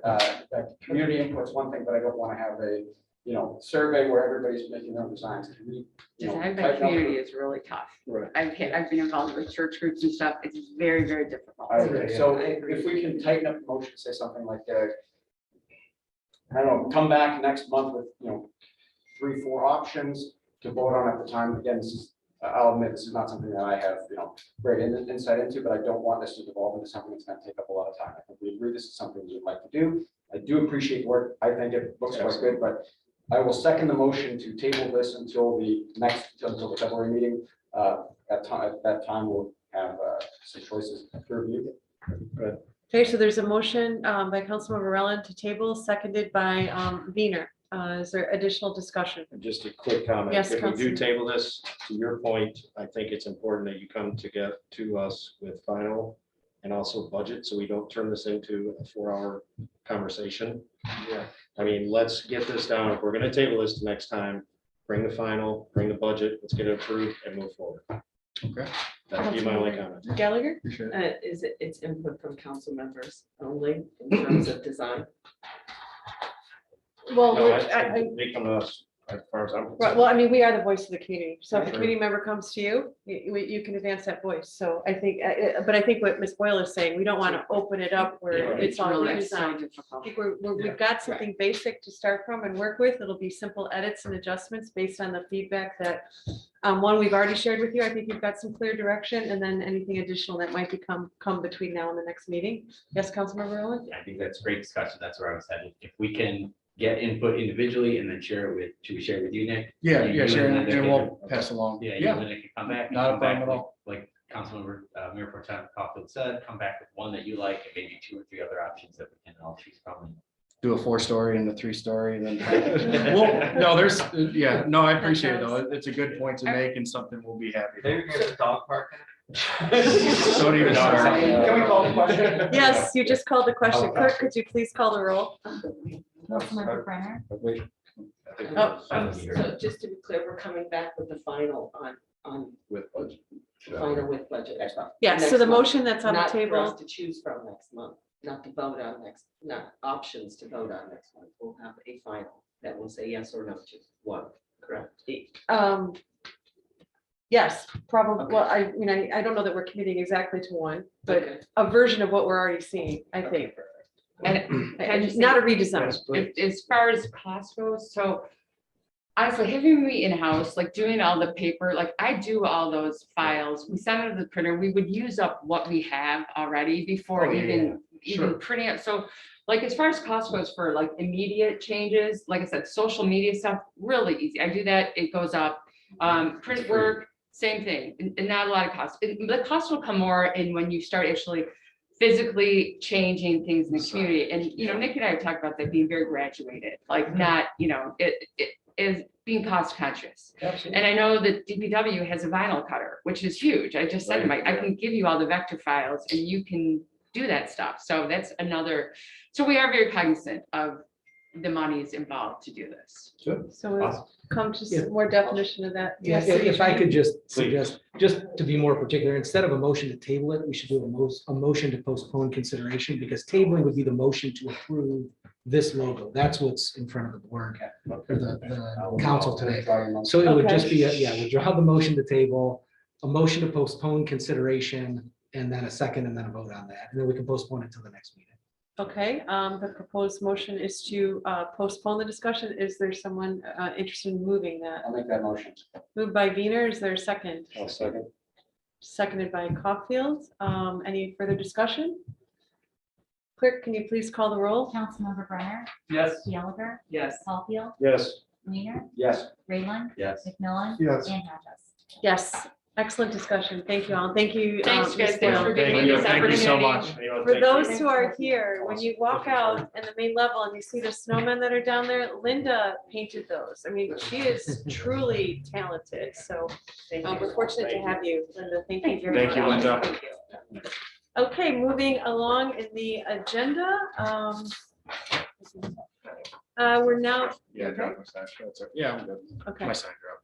Oh, we won't forget who you are. Yeah, Or you can go okay. sit on the floor. The next item is council committee appointments. I will lead that discussion. A duty of mayor is to make assignments of my colleagues to various committees and commissions. And it's important that those be done in a way that streamlines the organization and ensures a well-run organization. When looking at those assignments, some of the decision-making factors that I was considering were skill set and personal interests that have been expressed by each individual council member, as well as taking input from the administration and really working in collaboration with the administration, making sure that those skill sets are serving your needs as well from a goals and objectives standpoint. Making sure that our priority initiatives like infrastructure are number one. Making sure we do not have any violations of the Open Meetings Act as part of those assignments, and also making sure we had a relatively even spread of responsibility between each of you. Other goals, of course, are accountability. I'm big on that, making sure we have a structure that supports that and supports action and getting stuff done. And ensuring alignment with our top priorities, as I've already said, with infrastructure. And a really important key thing too, I think, is making sure that we're in alignment with staffing and budget capacity. It's often a tendency of committees to well-intended in a well-intended way, but they can go off in many directions that take staff off in other directions and also take us out of budget. So wanting to make sure that we're in alignment with that staffing and budget capacity that we have. From there, I thought, well, let's take this opportunity to redo some reorganization since we have that luxury of a fresh start right now. So some highlights of that reorganization. In the past, we had a committee known as Public Services. Felt in order to make sure that the focus is squarely where it needs to be, which is infrastructure, that we should name the committee as such. So Public Services is now known as Infrastructure and Maintenance. And that'll allow it to broadly focus on not only just one form of infrastructure, but others as well, like our alleys, our utilities, our roads, et cetera. And then two, as part of that, sustainability will be an important part of its operations. The second reorganization opportunity was to take the communications committee and turn it into a community engagement committee. I think when the city manager and I were talking about that, we both said that will be awesome. It'll be a really refreshing opportunity to look the community directly in the eye, to work in partnership, to work in tandem in a very transparent way, and in a way that allows us to address a lot of the issues that come before this body in some shape or form. Whether it's our border issues, whether it's issues related to senior citizens that we haven't been able to adequately entertain, whether it's being a welcoming and inclusive community, whether it's issues of diversity, equity, inclusion that needs to be addressed, whether it's our general communication strategy, all of those things can be addressed under our community engagement committee. And we're really excited about that being that will resonate with the community, because it encompasses all of the issues that we hear and what I think this community wants, which is transparency, which is engagement, which is being welcoming and inclusive, which is communicating effectively with our community, and which is being well, I've already said it, transparent in every way. The other item, there was a sustainability committee in the past in order to, again, streamline operations and make sure that there is staff capacity to support all of that, as well as budget capacity. That will no longer be a standalone. It will be part of all of the committees, quite frankly, but most intentionally as part of the beautification committee, which I know might sound strange to some. Why is it beautification? We do have a staff person there, Brian Coulter, who has expertise in the area of sustainability. And also one can make the case that that does fit tangentially to it. So it will be underpin part of what the beautification committee will be commission will be charged with. It will also be part of the infrastructure committee as well. So we are in no way walking away from sustainability. We're just streamlining it and giving staff the tools they need to be able to effectively manage all of our committee resources. Also, I have mentioned diversity and equity inclusion. I think it is important to single that out and really emphasize that again. It is not missing. It is fundamental to all that we're doing, especially that community engagement committee. It'll also be part of the personnel committee's objectives when they're working with the city manager to identify his goals and objectives for the year, because much of that DEI implementation will be the responsibility of our administrative team. So we will cause and affect that by working that into those goals and objectives. There are some new initiatives that have been created, mostly in the form of liaisons. We all know Trombley is a very important endeavor of ours. That's in the short term, but there's also the need to be working closely with our Board of Education for the long term. So there is now a liaison to the Board of Education with a specific purpose of also addressing the concerns that this body has and this community has with Trombley. So again, cause and effect, making sure we're organizing and building out an organization that will lead to the results that we are looking to effect. We also will now have a liaison to the Grosse Pointe Park Business Association.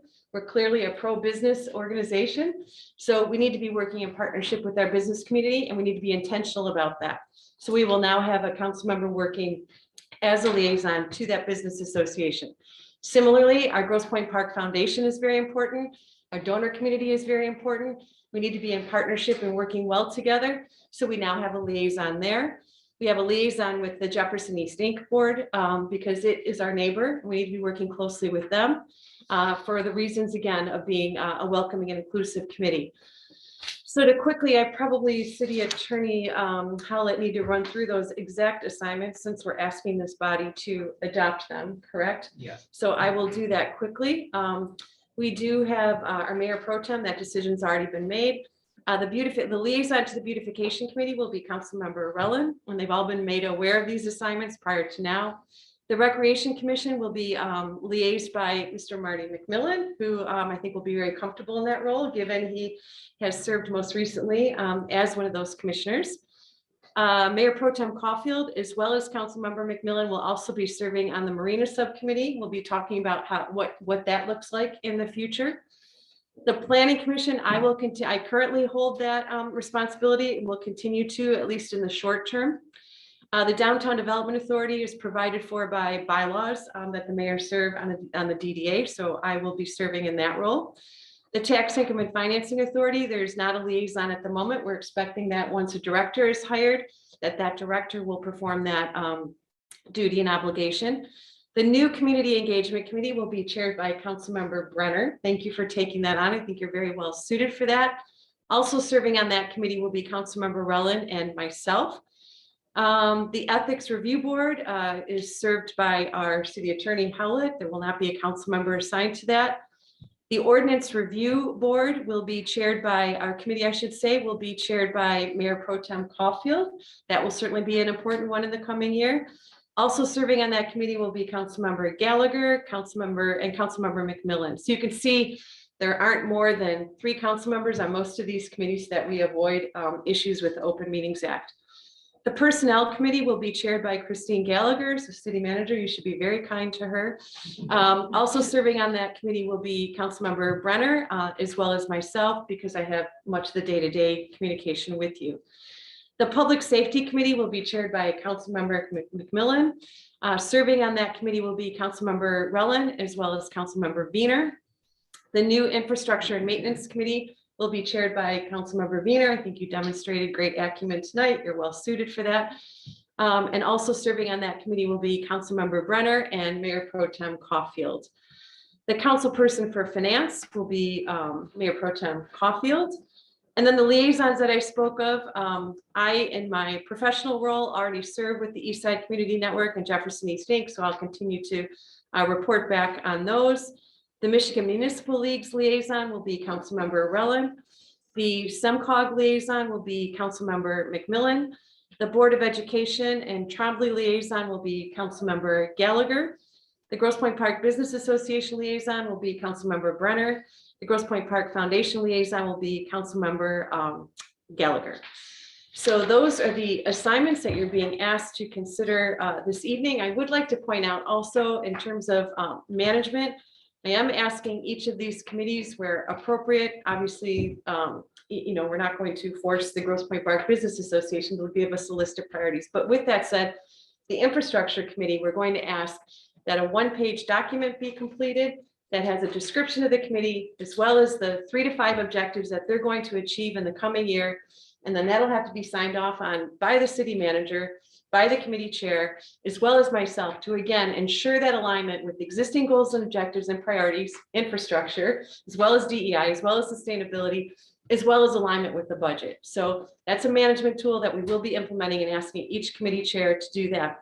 Also, to streamline these meetings going forward, rather than having extensive committee reports at each meeting like we have done in the past, we're asking that those reports be submitted in bullet point form, and they will be included as part of the consent agenda going forward in order to simplify and streamline that process. So I hope what you're hearing from me tonight is a laser focus on the priorities that I think we all share, and also certainly no departure from anything that's been demonstrated a priority in the past, like sustainability, like DEI.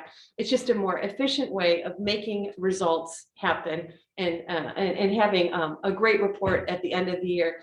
So you all know that we're working diligently on your behalf. So with that, I would ask for a motion, and we can get that on the table. And if there's any discussion, we can do that. So moved by Wiener, I believe. Councilmember Rellin, seconded by Wiener. Okay, moved by Rellin, seconded by Wiener. Sorry, Mr. McMillan, you're gonna have to be quicker next time. Is there any discussion? Yes, Councilmember Rellin. Thank you, Mr. Mayor. Just as far as the DEI goes, I know we had a little discussion about it, and it was very well received by our residents. As you can see in this room, I think we need to have that conversation about diversity. And we did get a couple of emails about it. So I'd love to talk to Chairman Brenner with communication, as well as you, Ms. Hodges, or Mayor Hodges, about having a breakout possibility for that to remain rather than integrating it. Well, and that's why you're on that committee, because you've shown so much leadership in the past on that. We don't want to see it lost. So I think that'd be a very appropriate conversation to have. Thank you. So That was thank all you. I had. Any other discussion? No, I'll just, I want to say thank you for the descriptions you provided. Again, I want to second that discussion with, we've got major challenges facing the community right now. And I think the key here is that we've all agreed on, we want focus, we want efficiency in a lot of this, and taking away some of the redundancy is helpful. Speaking of sustainability, again, splitting it between beautification and infrastructure, I think is a sound move, because on beautification, you've got expertise in terms of, landscaping projects which incorporate the direction that we're looking for, and certainly in infrastructure. My priority right now is, again, efficiency and energy efficiency.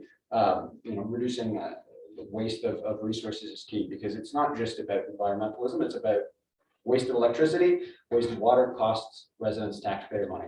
And I have to say, I think this focus has been beneficial. And we've only been here a short time, and we've already done a bit of work on infrastructure, identifying a lot of areas where we can actually see some sound energy efficiencies that either weren't identified or pursued in the past. And I think, again, having this type focus is going to be really beneficial and give us some good results. So I'm looking forward to all this.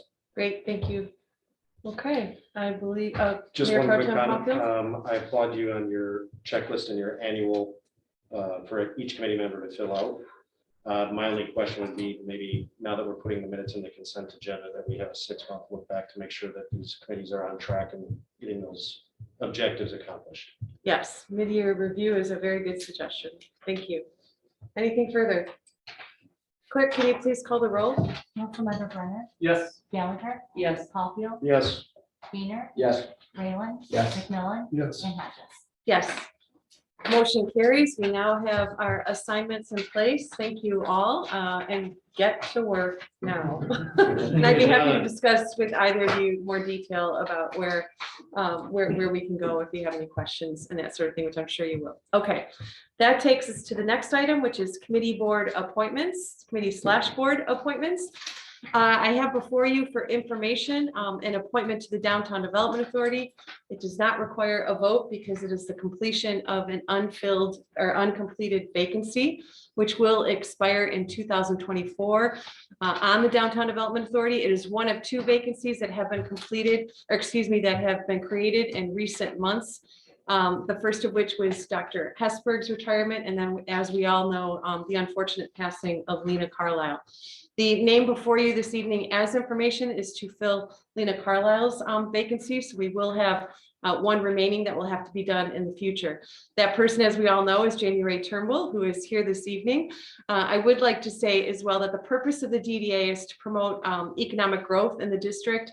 And at least a majority of those appointed to that board or to that authority shall have a property interest in the district. So that is important. So the URIF and the SCOP Center is one of our, it is now our largest property owner. So it is very important to have that voice at the table. And I know my experience with downtown development authorities in the past has been when you have those large stakeholders invested and staked and active and engaged on your authority, you're more effective in leading forward. Those of you that have had taken the time to review Ms. Turnbull's application, you know that she's qualified, you know that she's committed to the community, you know she has wonderful relationships with our neighbors in the city of Detroit. Testimony to that is a recent $250,000 grant that she was able to secure from the Van Elslander Foundation to support some of the HVAC needs of our neighbors that were created as part of the flood. So she has that kind of ability to implement that sort of thing. She's been active in the community on the Mothers Club, with the Wright Museum, with the League of Women Voters. So I am hopeful that you all will see over time. If you don't see it today, I certainly have not ignored the feedback that we've gotten tonight. I am confident that over time you will see a very high performing individual in Ms. Turnbull, and I'm enthusiastic about presenting to her this evening. So that vacancy will complete in 2024 and will be official as soon as she comes in to be sworn in, which will hopefully be soon.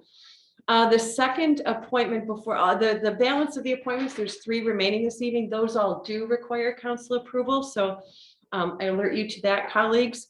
The first of which is to the Tax Increment Financing Authority. That is for a 4-year term.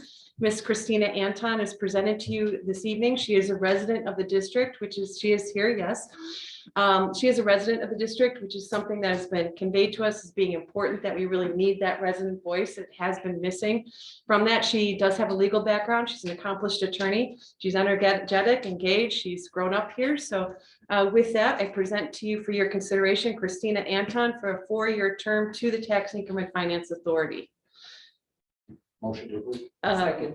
Moved by Wiener, seconded by Gallagher. Any discussion? Yes, Councilmember You Rowland. said she's a resident? A resident of the community and of the district. Okay, she does live in the district? Yes, Okay. yes. I just was receiving emails about her, so I'm quite concerned about her demeanor, and I'm not gonna be able to support her to move forward. So just from the emails we received today and yesterday, and other conversations we had almost a year ago when Mayor Danner was coming. Thank you, Member Rowland. Other discussion?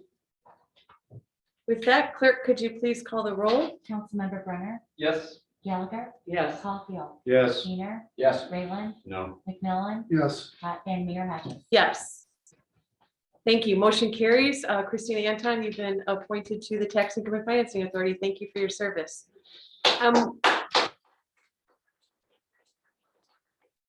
Moving on to the Parks and Rec Commission, there's a vacancy that goes through 2022 that was created by Councilmember McMillan's, I think, ascension, not a demotion, to the council here today. And proposed to you for that appointment is Miss Christina Buchanan. She is a longtime resident. She's a sailor, an experienced marina user, not only here in the park, but in many other marinas throughout the world. Actually, I didn't know, Mr. Member Caulfield, you know her well. She certainly loves parks. She works well with our staff team. She has a commercial real estate background. So again, we're very fortunate in the park to have many qualified, highly educated individuals, Miss Buchanan being one of them, and I present her to you for your consideration. Is there a motion? I motion. Second. Moved by good job, Mr. McMillan. Getting in there. Moved by Caulfield, seconded by McMillan. Any discussion? Support the recreation. Yes, there you go. Any discussion on Ms. Buchanan's appointment? Clerk, could you please call the roll? Councilmember Brenner, Yes. Gallagher, Yes. Caulfield, Yes. Weiner, Yes. Rayland, Yes. McMillan, Yes. and Mayor Hodges. Yes, motion carries. Ms. Buchanan is now a member of the Parks and Recreation Commission. Last for this evening's consideration is a reappointment to the Ethics Review Board for a 3-year term for Mr. Rick Paczynski. Feels like that's coming up quickly, City Attorney Howlett, but I think that's because they were appointed at graduated terms, correct? 1, 2, and 3. Yep. Right, so he completed his first year. He will now have a complete 3-year term, assuming you appoint him this evening. So with that, I present Mr. Paczynski for your consideration, and a motion would be in order. Second. Was that Mr. Rowland? Moved by Mr. Rowland, seconded by Mr. Wiener. Any discussion? Clerk, could you please call the roll? Councilmember Brenner, Yes. Gallagher, Yes. Caulfield, Yes. Weiner, Yes. Rayland, Yes. McMillan, Yes. and Mayor Hodges. Yes, motion carries. Congratulations to Mr. Paczynski. Thank you all for that. Moving along in the agenda, we now move on to City Council proposed dates for 2022. The reason this is before you today and was not before you in December, as the charter provides, was because we are very sensitive to not wanting to collide with Board of Education meetings, which we have done in the past. It's made it difficult for residents and ourselves included to be able to be engaged in those Board of Education meetings. It took some time for them to determine their meeting schedule. We now know that meeting schedule. We are able to determine our own. We are, for clarification, only approving tonight City Council meeting dates, not the others that are listed here. And with that, unless City Manager Seisland has something to add, I would invite a motion. 2 quick points. Yes, the others were in for informational purposes, so the council could know if they were in attendance or the public to go to these other boards and commissions. And this is something Clerk Blayhut and I were looking at, trying to be very cognizant of everyone's schedules, and the school board, which typically meets on the 2nd and 4th Mondays of the month, and we're looking at about the 1st and the 3rd. So that's the only comments I have. Thank you very much for that. With that, is there a motion? Question? Councilmember Gallagher? I have 2 dates on the calendar that I'm going to request for a move. Is that possible to do or change? Should we get a motion on the table first and then discuss changes? Yeah, I would put the motion on. Okay, so A motion. a move by Gallagher. Is there a second? Seconded by Councilmember Rowland to approve the dates as noted for the 2022 year. Discussion, Councilmember Gallagher. I would request a date change for April 4th. Okay, That is April the- 4th. That's the Monday after spring break. Okay, That's just an To extension. maybe the 11th, if possible. that might collide with Board of Or Ed, the but I think 18th. I'm, any of those other dates of the Monday. are good. Yeah, I mean, if I can jump in, I appreciate that we're trying to get around for it. I mean, you may not be able to do every single one. But yes. right, I would I agree. think so, Okay, yeah. so, So maybe the 18th. I was gonna say, I'm okay with either of those 2 dates. I'm okay with 11. so should we Well, that might do an come out amendment for before each that. date, or can we do it all at 18th. once? I think we can do an amendment. If we're gonna correct or move 2 dates, we can just do one an amendment to that motion, moving whatever two dates. Okay, so we are in agreement then that April 4th will become April 11th. And what is the other date, Councilwoman Gallagher? Thank you. I'm gonna guess it's November 21st. August 29th. Oh, okay, so August 29th, you're, August 22nd. August 22nd. My birthday. That's great. We celebrated that. We celebrated anniversary. you know what the tradition is. Oh, I'm for, sorry, uh, wait, I'm sorry, wait. I said the wrong date, the 15th, August 15th. Is that a better date for everyone? So not August 26th, Not so, August So, 22nd. but August sorry. 15th. August 15th. Smack in the middle. Smack. I have a conflict with the April date, and then I have a conflict with the beginning, middle of August. I'm not saying I can't, but I can't confirm right now that I'll be available those dates. I have my schedule kind of already set for. Okay, for what was proposed. And Okay, I'll see what I can do, but like I said, the April date, I need to, Did we say the 18th of I don't want to April? complicate this, but yeah. Did we say the April 18th date is still working for everyone? or no? We said that yes to April 18th. no, I don't think we We're- discussed I think it. we're just kind of Wait, putting sorry. it out right now. Yeah. It does April, but that then puts us close to the May date, so. We just would have to consider that, and City Manager Seisel, I know oftentimes you need approvals, you know, a certain cadence for them to occur because you've got something else that it's hinging on, or a charter requirement or that, or. Is that putting us too close together, meetings? Yeah, Clerk Blayhead and I were discussing, we were looking at probably, what, Jane, about the end of April Yeah. for a potential budget workshop. So, Yes. something that we were looking at, and then followed by May would be the adoption. So maybe the 11th is better for April. I- Oh, no, you weren't. You weren't. Again, I don't want to hold it up.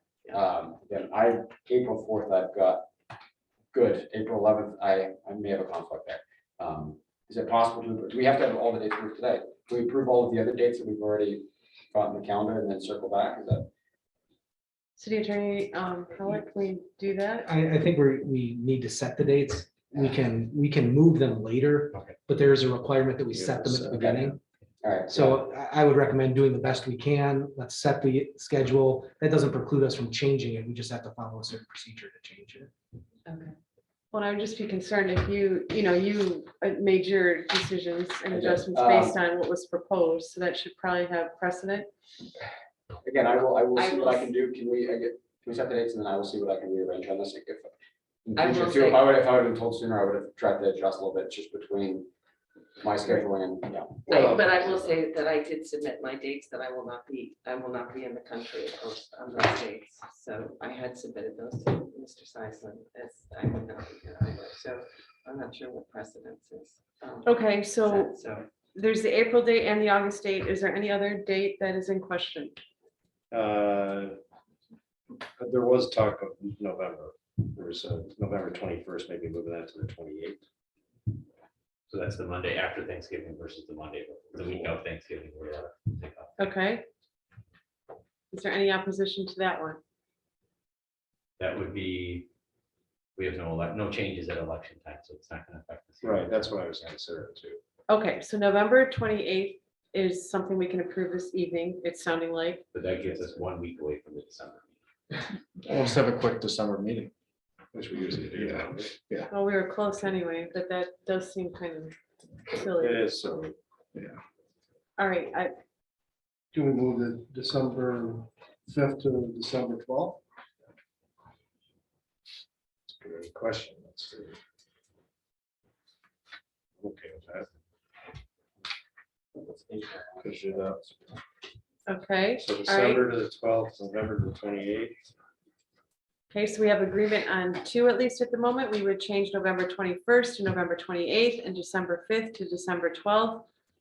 That leaves us with August. Did we say August 15th works, or was there somebody? No, that August 15th, I think was the date that worked, right? That was the I'm revised date? still December. May not work for me. It doesn't work for I'll you? figure it out. It's the April one that I'm most concerned with right now. Okay, so why don't we keep, Let's make an approval and we'll, if we have to adjust, I will see what I can do with rearrange. So we're So talking we'll- about April 4th to 11th, August, what are we doing now with August? 29th to the 15th.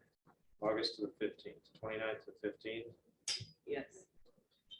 And you're saying we should go with I mean, I want to give, because of 4th was originally proposed. Do you want us to put the 4th or the 11th? And then you'll go back and, I'll figure it out, I guess. I guess Jake, from a question, seeing. How do we have to do this with the city attorney? Can we have to set a meeting somewhere? We have to set a meeting Some- we can't schedule adjust it. today. It is free to be amended, rescheduled, changed. We would do that at a council meeting, of course. Yes.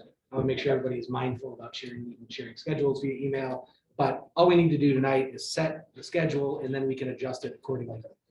So can we make a motion to set the schedule? I'm gonna go back, I'll take a look, I have no problems with November, December, April, I'll see what I can do. Can we- So that's the question, is That's what which we're of the trying to April do, I think. dates? So we go from 4 to 11. So we'll approve And the then- 11th tonight and adjust later if you're unable to Yes. make the, I guess so, yeah. So we're gonna change the dates and adjust it. So we're gonna, all right, so we have April 11th, correct? Is that what I'm right, hearing? to summarize, so we would need to amend the current motion from the existing dates that were presented to you before this evening to April 11th, Yes. to August 15th, Yes. to November 28th, and to December 12th. So if the individuals who made the motion, Councilwoman Gallagher, seconded by Rellen, can accept those amendments. We need a motion to amend. So we need a motion to amend, A I will- motion. made by Gallagher. Is there a second? Sure. It's just like a call. Made by Caulfield to amend. Any further discussion? Clerk, could you please call the roll? Councilmember Brenner, Yes. Gallagher, Yes. Caulfield, Yes. Weiner, Yes. Rayland, Yes. McMillan. Yes. And Mayor Hodges. So motion carries with the 8 original dates and the 4 amended dates with the acknowledgement that we may have to later shift that April date. Is there anything we need to do with that original motion, or are we all set? We're all set. The original Okay. motion passed with the amendment. Okay, so Or did we, so now that if the motion to amend, I was reading, making sure we're covered in the amendment. So if the motion to amend was passed, now we have to vote on the motion as amended. okay, so now we go back to the original motion made by Councilwoman Gallagher, seconded by Rellen, to approve the dates as noted with the 4 amendment, or with the 1 amendment, which includes the 4 changed dates. Clerk, could you please call the roll? Councilmember Brenner, Yes. Gallagher, Yes. Caulfield. Yes. Weiner, Yes. Rayland, Yes. McMillan. Yes. And Mayor Hodges. Yes. Motion carries. We have our 2022 dates. Thank you, everybody, for that. I didn't think that was going to be the agenda item that would take all the time, but so be it. Moving on to the next agenda item, which is request for proposals for city attorney services. Again, this agenda item is part of the, really a companion to the other one regarding contracts, the continuous professionalization of our processes. Contracts are obviously a very important part of that. And bidding at a regular cadence is a best practice. So we're going to be doing that, as City Manager Seisland has already stated, over the coming months, a number of contracts. The first up is legal. We've enjoyed a very long and excellent professional relationship with Bodman, one of the state's sterling law firms, of course, and one I of the would say state's nation. best nation. No, I actually don't think that's an understatement. I think you're right. And certainly, Mr. Howlett, you in particular have really been an outstanding addition. So want to make it very clear to the community, this is not at all a reflection on any concern with Bodman or with Mr. Howlett individually. It's more to encourage best practice, which is to be looking at our contracts at all times and making sure that they're being properly managed. So with that, the direction before you this evening for your consideration is to direct the administration to pursue a request for proposals for legal services. So if there's a motion to that effect, we can get on the table and then discuss. Councilmember Rellen, seconded by Gallagher. That's what I heard, correct? I think. Any discussion? I would just second what you said, is that this is 100% an ask for Bodman to make sure they're participating and no a question service. Thank you very much. And if I may. Yes, Yes, please. Yeah, I want to make it very clear too that this is not anything that Bodmin takes offense to. It's a very common practice. It is good government. Our intention is to assist you in this process. I think it's important that this council and the public understand what Bodmin has done, what their role is, and also to help Nick with the process of preparing the RFP. I know you guys see in the finance report, for example, it's a $10,000 a month retainer fee. There's actually two parts to that. It's not broken out in that. There's the city council component, the part where you guys see we're here for me, and there's also the prosecution aspect, right? So we'll have to make sure, and what we intend to help Nick with is to make sure all those bases are covered. Legal services are very complicated. There's litigation elements to it. There's labor elements to it. Not everything is included in our contract. Not everything will necessarily be included in the RFP. And so managing and comparing those proposals is going to be something that'll be very important for you guys to consider, and something that I'm happy to help you guys with. The relationship with Bodmin goes back to the founding of the city. We were the firm that helped incorporate Grosse Pointe Park, and we've enjoyed a very long, excellent, I think mutually productive relationship, and we'll see how that develops in the future. But just so it's clear to everybody from our perspective as a firm as well, this is a no hard feeling, no slight or anything like that. It is a very common and necessary practice, and we look forward to participating and assisting in developing how things look in the future. That's what makes you good. There you go. I appreciate that. Okay, any further discussion? Hey, clerk, could you please call the roll? Councilmember Brenner. Yep. Gallagher. Yes. Caulfield. Yes. Weiner. Yes. Strega. Yes. Miller. Yes. And Mayor Hodges. Yes, motion carries. We will I mean, move one forward. person could have voted no. I'm just kidding. Well, and now, City Attorney Hollett, this is your moment to shine. We are moving forward with the discussion regarding the Department of Public Works lease contract. So I will turn it over to you. Thank you very much. And this is an item that had come up previously, I think maybe in December of 2020, if I'm not mistaken. Correct. This really, the lease contract itself may read like a complicated contract, but it's actually fairly simple. The lease itself was contemplated as part of the TIFA development plan, which was approved. It was contemplated in tacitly agreed to as part of the full faith and credit discussion. And so the concept of the lease of the TIFA facility to the DPW is something that has the background approval of this body and of TIFA. And just to summarize it briefly, what the lease document does is it allows the DPW to operate in the TIFA developed facility, right? That's a TIFA facility paid for by the bond that TIFA is developing. The lease will give the DPW the right to occupy and use that facility under what, in my experience, are very standard lease terms at a rent of $1 per year to occupy that facility and use it as a DPW facility. Once the TIFA bonds are retired and the facility is paid off, the lease contemplates transferring the ownership to Grosse Pointe Park. So it really, it probably reads more complicated than it really is. My summary is probably longer than it needed to be. I'm a lawyer, that's our way. But at the end of the day, really all it is a mechanism to allow the DPW to operate out of the facility intended for DPW's use, and then eventually for Grosse Pointe Park to own it at essentially no cost to Grosse Pointe Park, other than the operating and maintenance costs of the facility. Hey, thank you, City Attorney Hollett. Are there questions for the attorney, or would somebody like to get a motion on the table? Yes, Oh, go ahead. Councilmember McMillan. I'll make a motion. Okay, motion to approve the lease as presented. Is there a second? Seconded by Wiener. Discussion, Councilmember Owen. Thank you, Mr. Mayor. On page 7, it says it's effective December 29th, 2020. Yeah, there may be a couple instances where we need to tweak it because again, it was a document that was presented so long ago. I also have to go back and look. I think it was meant to be effective retroactively because it was related to the passage of the bond in that bond process. I think so. So I think it is meant to be retroactively effective, which is legally permissible, but it's all tied in with that bond application and the bond process that the TIFA went through and the approvals that it got. Okay, so my next question is, where is that $2 going to come from for the last 2 years? I'm going to donate that. The last question I have is, you said we have lease to ownership Mhm. at the end of the bond. The bond was 15 years? Yeah, there's also, I believe it was a 15-year retirement. There's also a termination date in here, and I didn't put it in the summary, but either way, through expiration of time or retirement of the bond, it becomes owned by Grosse Pointe. And is that transfer free, or is there going to be a possible charge? No, that transfer is automatic under the terms of the lease. There's no additional charge for the transfer. Thank you. Other discussion? clarify, I know in the description, it says that it's $1 per month. It's actually $1 It's per $1 per year year. that we're approving. Okay, if there's no further discussion, clerk, could you please call the roll? Councilmember Brenner. Yes. Yellow. Yes. Caulfield. Yes. Seaman. Yes. Rayland. Yes. McMillan. Yes. And Mayor Hodges. Yes, motion carries. We have an approved lease for the Department of Public Works facility.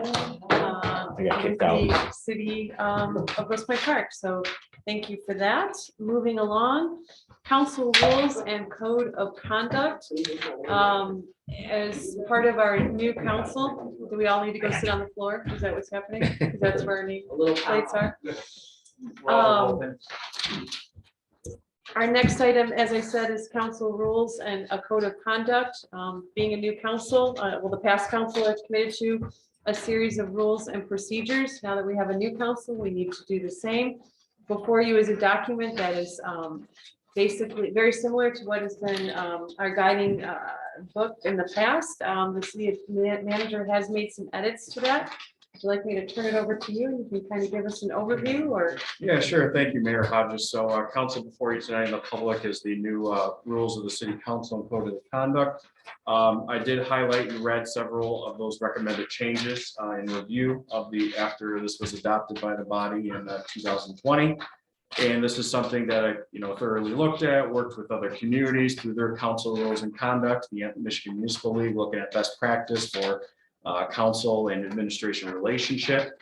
I do know there were several concerns that were raised by the public, and obviously I'll be happy to discuss those as I talk about those amendments tonight, and be happy to hear any of your thoughts or comments as well. So the biggest changes that I made regarding were really setting of the agenda, consent agenda, minutes, citizen participation, code of conduct, and public relations. So if you care to flip to page 6 of the packet.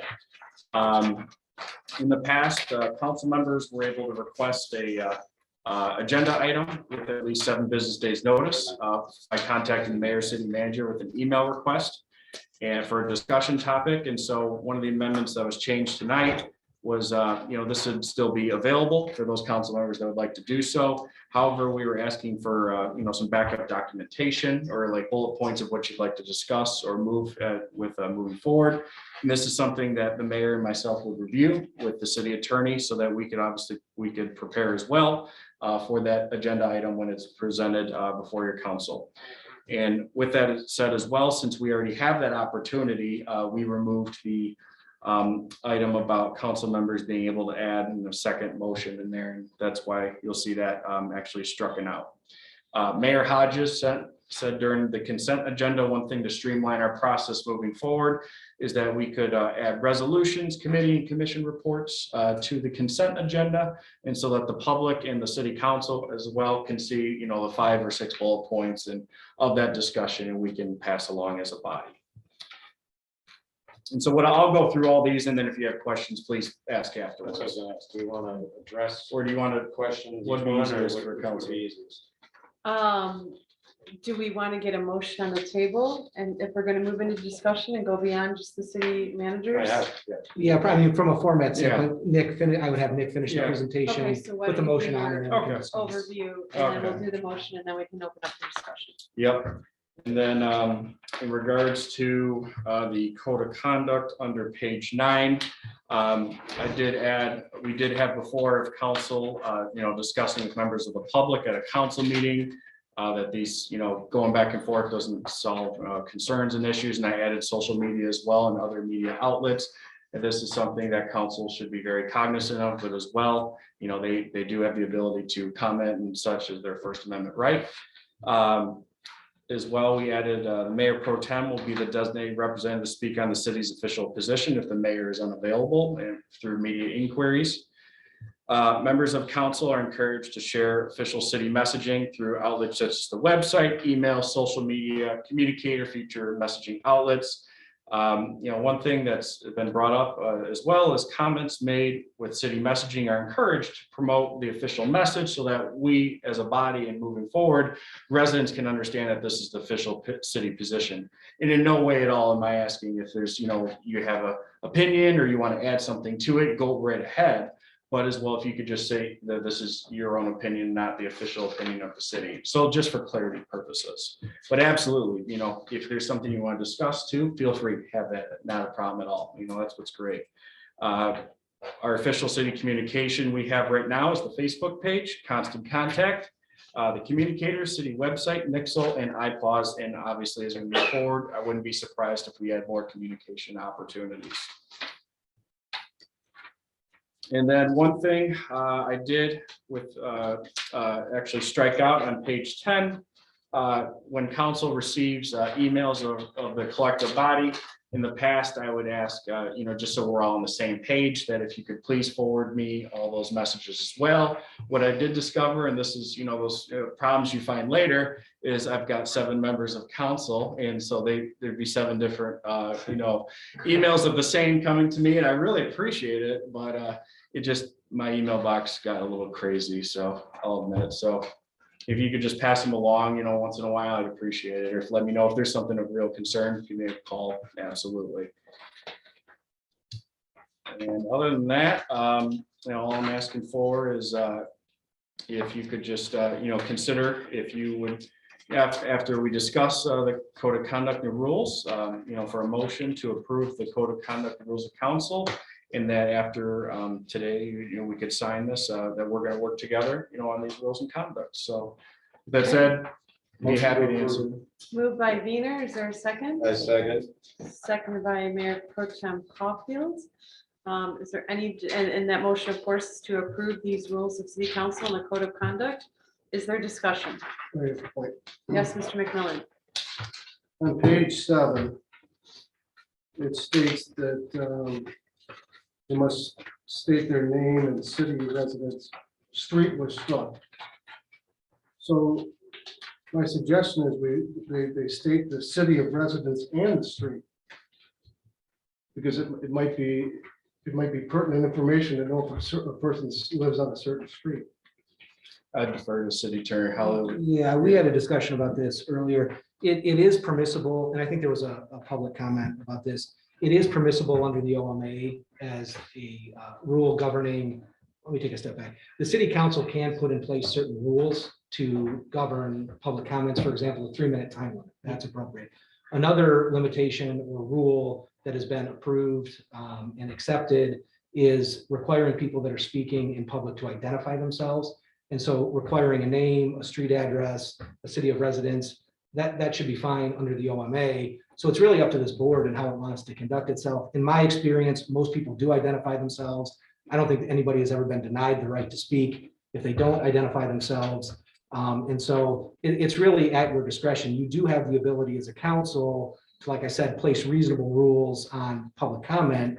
You can't require people to give their name to enter the meeting, but you can require them to identify themselves when they speak. So, you know, it's totally up to the council. I defer to your guys' judgment on how you want to handle that, but you are allowed as a body to have that requirement or that limitation on public comment.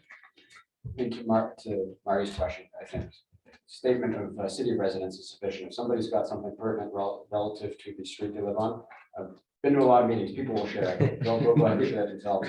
And I mean, we've had the stipulation of street of residence, and some people choose to share and some people choose not to. I think the way it's drafted is fine. And I think this will sort itself out. Yeah, I would agree. I'm not going to stop anybody from making a comment because I didn't say it. Yeah. I mean, when have we ever stopped, or has this body ever stopped, said, hey, wait, stop, you haven't told me what your address was or whatever. Okay, Well, so not the address, the street. But the street, I agree. Yeah, But I think resident, knowing that they're a resident of the town. we make decisions for the whole city though. True. So sometimes when someone comes forward and they have a complaint because they live on a certain street, we have to take that in consideration. I think that goes into our decision making. Because we're making decisions for the city as a whole. Sure, but right now what we're haggling on is the way this is structured. Just change one thing. It's well, the residence and street. I'm not married to it either way. I think it sorts itself out. And you certainly can ask it, right? Whether this is a request that they identify it as they begin their speaking, but it's certainly a fair question to ask a resident if they want to identify the street they're on. You know, getting to that level of detail too under the OMA, the deeper you get into that identification, the more concerned I get. So I think it's permissible to do it that way. I can look specifically at it. But that, you know, whether you want to require the street identification, and just so it's clear, city of residence isn't a bar for entry either. You can't prohibit somebody from speaking That's, I guess. based what on I'm where they saying. reside. You can ask them to identify that. You can't prevent them from speaking if they're not from Grosse Pointe Park. So we'd be requesting the street be included. So now we need to decide whether or not we want to make that, each one of these, we can do, if we get all the amendments on the table, and do them all at one time? Yeah, I think what we can do in this one is if somebody wants to make that amendment, vote on that amendment, and then we can have a vote subject to the amendments that get approved. Okay. Okay, I think it's a difference without a distinction, to be honest, but again, I'm not opposed to it, but as the document's drafted right now, and I'm quite actually happy with how everything is put together. okay, so with regard to this one issue of whether or not we do request that a street be included as part of public comment, is there anybody that wants to make that motion for that amendment? I'll make the motion that we add to line number 2, city of residence and street. I'll second it. Second by Gallagher. Any further discussion? Clerk, can you please call the roll? Councilmember Brenner, No. Gallagher. Aye. Hatfield, Yes. Diener, Yes, Breland, Just a point of clarity, are we voting on the rules of conduct?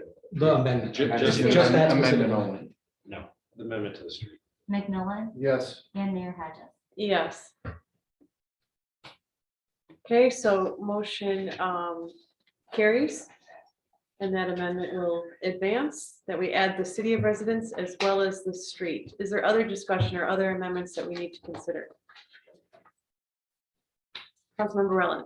Page 12, number 2, under city council relationship with commission. Number 2 says, council members shall have the right to attend meetings of other city commissions and committees, but are cautioned about becoming involved in meeting discussion, including speaking during public comment. I just want to get clarity and caution. Since we are elected representatives of our city, I feel it's our right, our obligation to speak at some of these committees and commissions, bringing up points for our residents that may not be being addressed. I respect that. And, you know, the reason I put that in there, and this is just my opinion too, and, you know, council can decide, but is, you know, as representatives of city council, certainly you are privy to, you know, several of these, and they do come before, you know, the planning commission, then might come to your council level. What I was looking at, it's sometimes for several commissions or boards, it can be seen as a little bit of intimidation as well. If a council member were to speak during the meeting, expressing a view of X or Y, or, you know, just, you know, expressing their opinion. Nothing's wrong with that. It's just something to be cognizant of as the other bodies reviewing, you know, those discussions. And so that's why that was added in there. Certainly, it's just a caution, Okay. you know, something, you know, totally you can do, but it's just something to think about. And to piggyback on that, in terms of the word caution, it creates a potential OMA problem. If we've got a commission with 3 council members, and just to use you as an example, since you brought up the point, you're sitting in the public gallery and you decide to comment, now we've got 4 council members discussing an issue. Not every commission or committee meeting necessarily, if it's an advisory committee, has to go through all of the specifics of the OMA, like the notice requirements, the retention requirements, and all that other stuff, even if they're streamed to the public comment, all that stuff. But if we're going to have 4 council members there discussing the issue, we have to make sure the notice was done. Everything has to comply with the OMA at that point, and you can't do it retroactively. Nope, So exactly. that's the caution aspect of that, is in addition to what City Manager Seisman said, is to be cognizant of the fact that if we're getting into larger debates with multiple council members that constitute a quorum, we've got an OMA problem that I've got to worry about. Okay, so take caution into that, and we'll have a checklist of what we need. I think almost all of our committee and commissions follow OMA though. Typically. Yeah, so it'd just be a caution to confirm that that's accurate. And what is typical in that case, the Attorney Hollett or City Manager said, what are other So, committees doing? I know Mr. Hollett and I, we discussed, you know, that, you know, a good best practice is that if there's a committee that's, you know, of 4 members that are making decision, that you need to follow the OMA. And then if you have less than that, then you don't necessarily have to follow the OMA. Please correct. No, that's technically true. As long as it's an advisory committee that's not making a decision, but whose role as a committee is to advise this body in the decision-making process, and there's less than a quorum, the Open Meetings Act by law doesn't apply. That doesn't mean they can't make the meeting public, allow for public comment, and that kind of thing. But once we hit that quorum level, we have to make sure all of the OMA checklists, Yeah. which includes, it's a little bit more than just transparency. It's notice requirements, it's change requirements, it's all of that. And that's not to say that that's a burden or it should be avoided. It's just a different trigger. Whereas an advisory committee could meet with 3 individuals, have a meeting, not have it subject to the OMA, whereas 4 cannot do that. Okay, so Thank what you. is the will of this body on this matter? I didn't make a motion to change anything. I just wanted. There's a question. point of Okay. clarity. Okay, good. And then one more ask I have is you have a 7-day limit on requesting agenda items. If we can add a reminder in there, so that's the Wednesday before the meeting, 2 Mondays from now.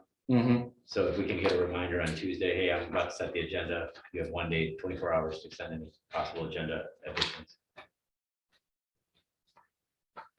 Just do I that. can tell you what page that's on. Is it on 6? Page 6 at the top. Yeah, just asking for a reminder. Yeah. Right, I mean, I'm still No, thinking yeah. about adding to administrative Yeah. burden. Sometimes I think of things on Thursday and I'm like, oh, it's too late. I say Nick's probably happy that I deferred that. You know, you can bring it up. That's, you got a You've been couple really good. avenues. You've been really good about it. I appreciate that. Is there consensus on that, or? And we could just give that as guidance to the administration to make. It doesn't necessarily have to be an amendment to the document. Yeah, I'll email Nick about that tomorrow. Okay. Maybe I do a friendly reminder the first 1 or 2, and then you're on your own.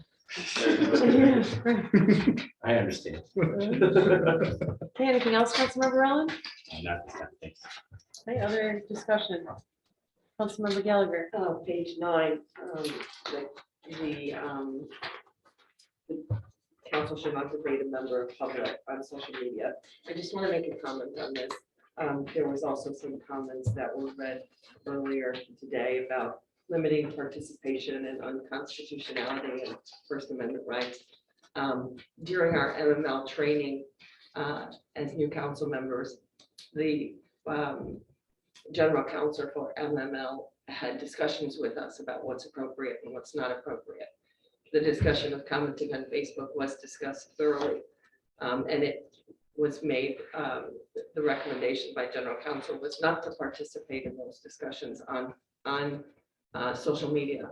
Because if we make a comment on social media and one other council member likes it, and another council member likes it, and another council member say makes another comment, we then have a violation of the Open Meetings Act of having a quorum. So the recommendation was to avoid getting into discussion and making comments on Facebook with the public. So I just wanted us to reinforce that and show the Thank you for support that, Councilmember Gallagher. And that's a really good point, and it's something I took a very close look at, and I know I talked with Councilmember Caulfield a little bit about it as well.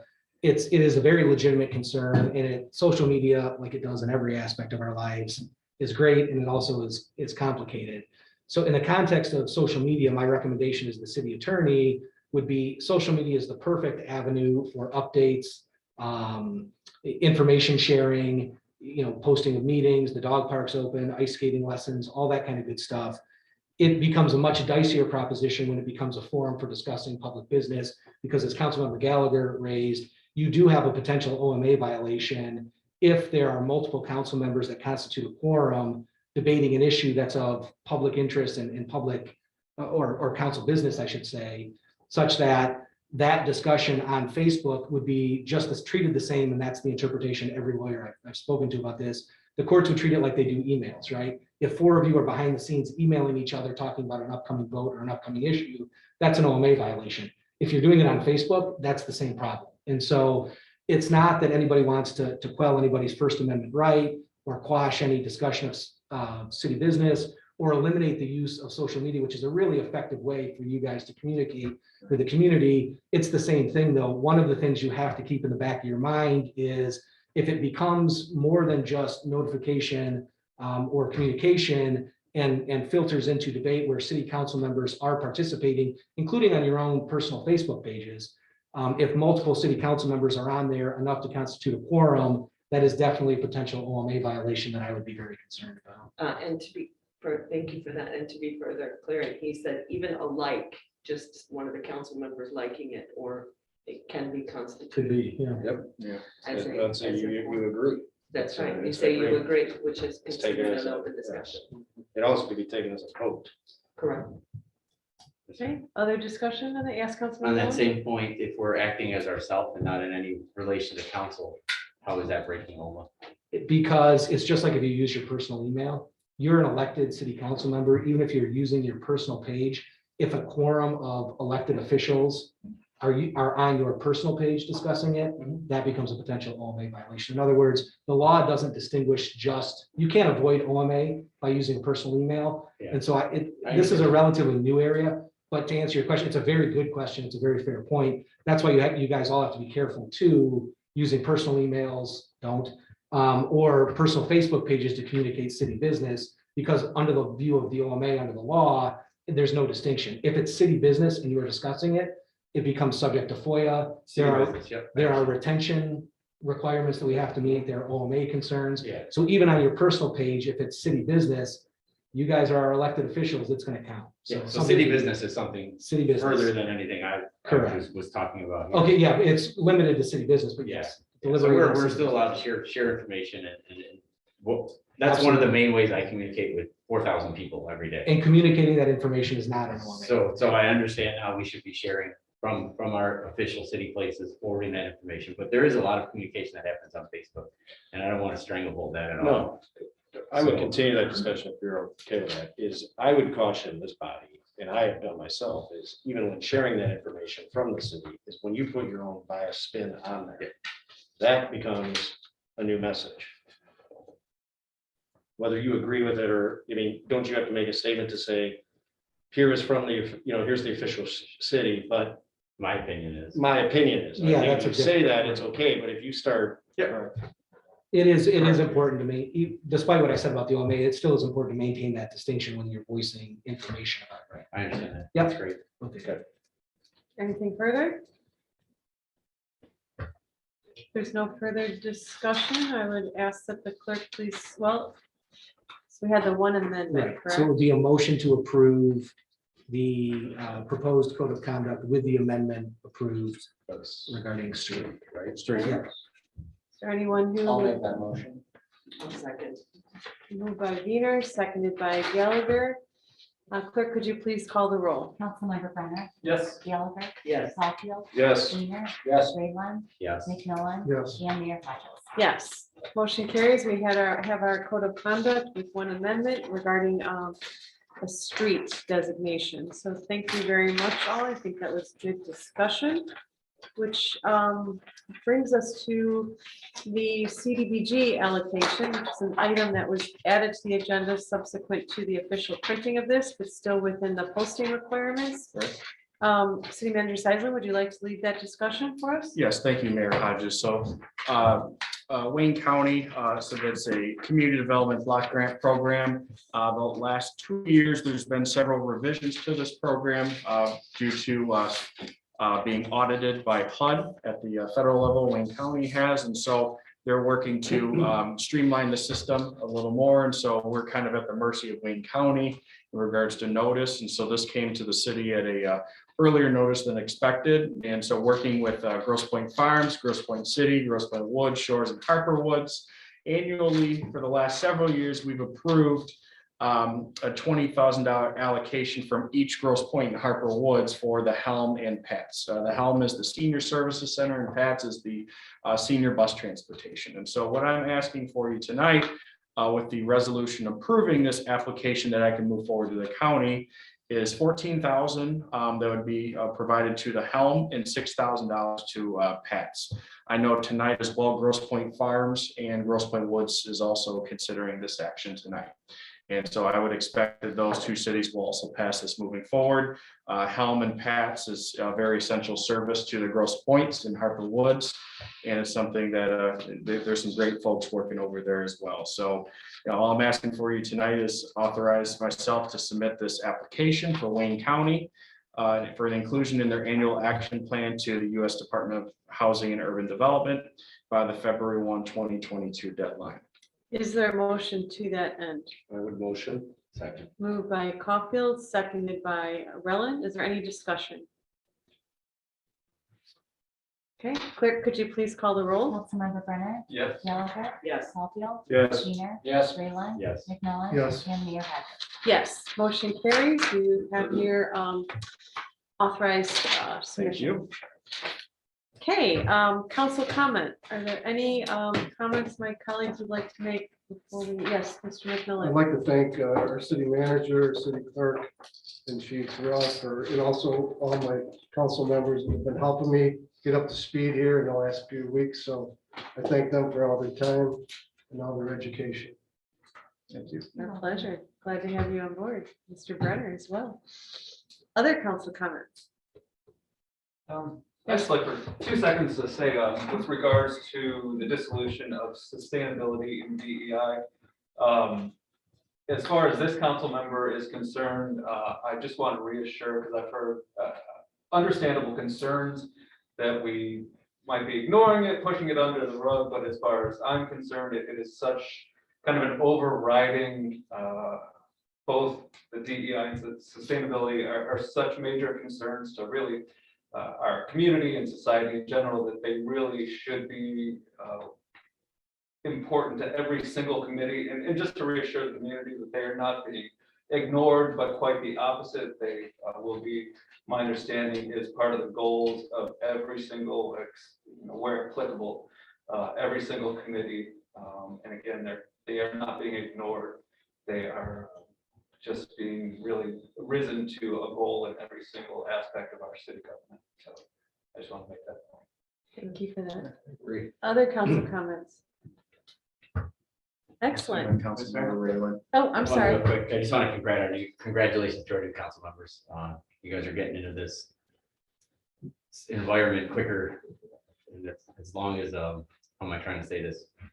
Mayor Hodges and I were here 5 times and then we were dismissed into the Zoom world. So welcome to the real life here, and look forward to working with all of you for the next 2 years. Well said. All right, City Manager Seisland, could you lead this final public comment for us? Are there written comments? Yes, Mayor Hodges, I do have one written public comment that I'll read. This comment comes from Mr. Steve Wildern. Thank you for making the meetings available to view via Facebook Live and for the opportunity to submit written public comments. My concern is that while these options provide the minimal required provisions for an open meeting, they do not allow for the maximum opportunities for resident engagement. In its guidance for open meetings, the Wayne County Health Department strongly suggests the following steps, among others, which the city of Grosse Pointe Park has not adopted. All meetings of the public be permitted to remotely participate in any meeting of a public body except as otherwise provided in the Open Meetings Act. All meetings of public bodies subject to the Open Meetings Act continue to allow for remote public participation by electronic means in compliance with the Open Meetings Act. Members of the public participating remotely be considered present and in attendance at the meeting with the ability to participate in the meeting as if physically present. Due to my work schedule and because I'm trying to limit my exposure to the COVID-19 virus, I am unable to attend tonight's meeting and my participation has been diminished and I suspect other residents have been excluded. Mayor Hodges, that's my only written public Okay. comment. Thank you very much for that. That moves us to spoken comment in person. Yes, Mr. Schroeder. Dick Schroeder, 700 block of Lake Point. I want to thank all of you for carrying on such a professional meeting tonight. My wife and I were sitting back there appreciating everything until all of a sudden, one of the councilmen brought up something about DEI and then said, and looking around this room, I can see that's more important. There's something. I don't even know exactly what he said. But I gotta tell you something, that was impressive. Thank you. And uncalled for. In 1976, I graduated from nursing school. 1980, I graduated from anesthesia school, and I treated everybody, transgender, gay, black, green, blue, white, like they were my family. And to have something out of your mouth like that is disgusting. Oh, Mr. Schroeder, I'm sorry. Yeah, I need to I know, I understand. maintain the. You have to understand how offensive. Mr. that Schroeder. was. Thank you. Again, it's my duty as chairing this body to maintain dignity and respect. So I You show think no dignity to me. all voices are valued and we want to hear them. I think it just needs to be done in a respectful way. So thank you. And thank you, Mr. Rutherford. Okay, anybody else? Yes, Mr. Rasmussen. Kevin Rasmussen, Maryland. The logo looks great.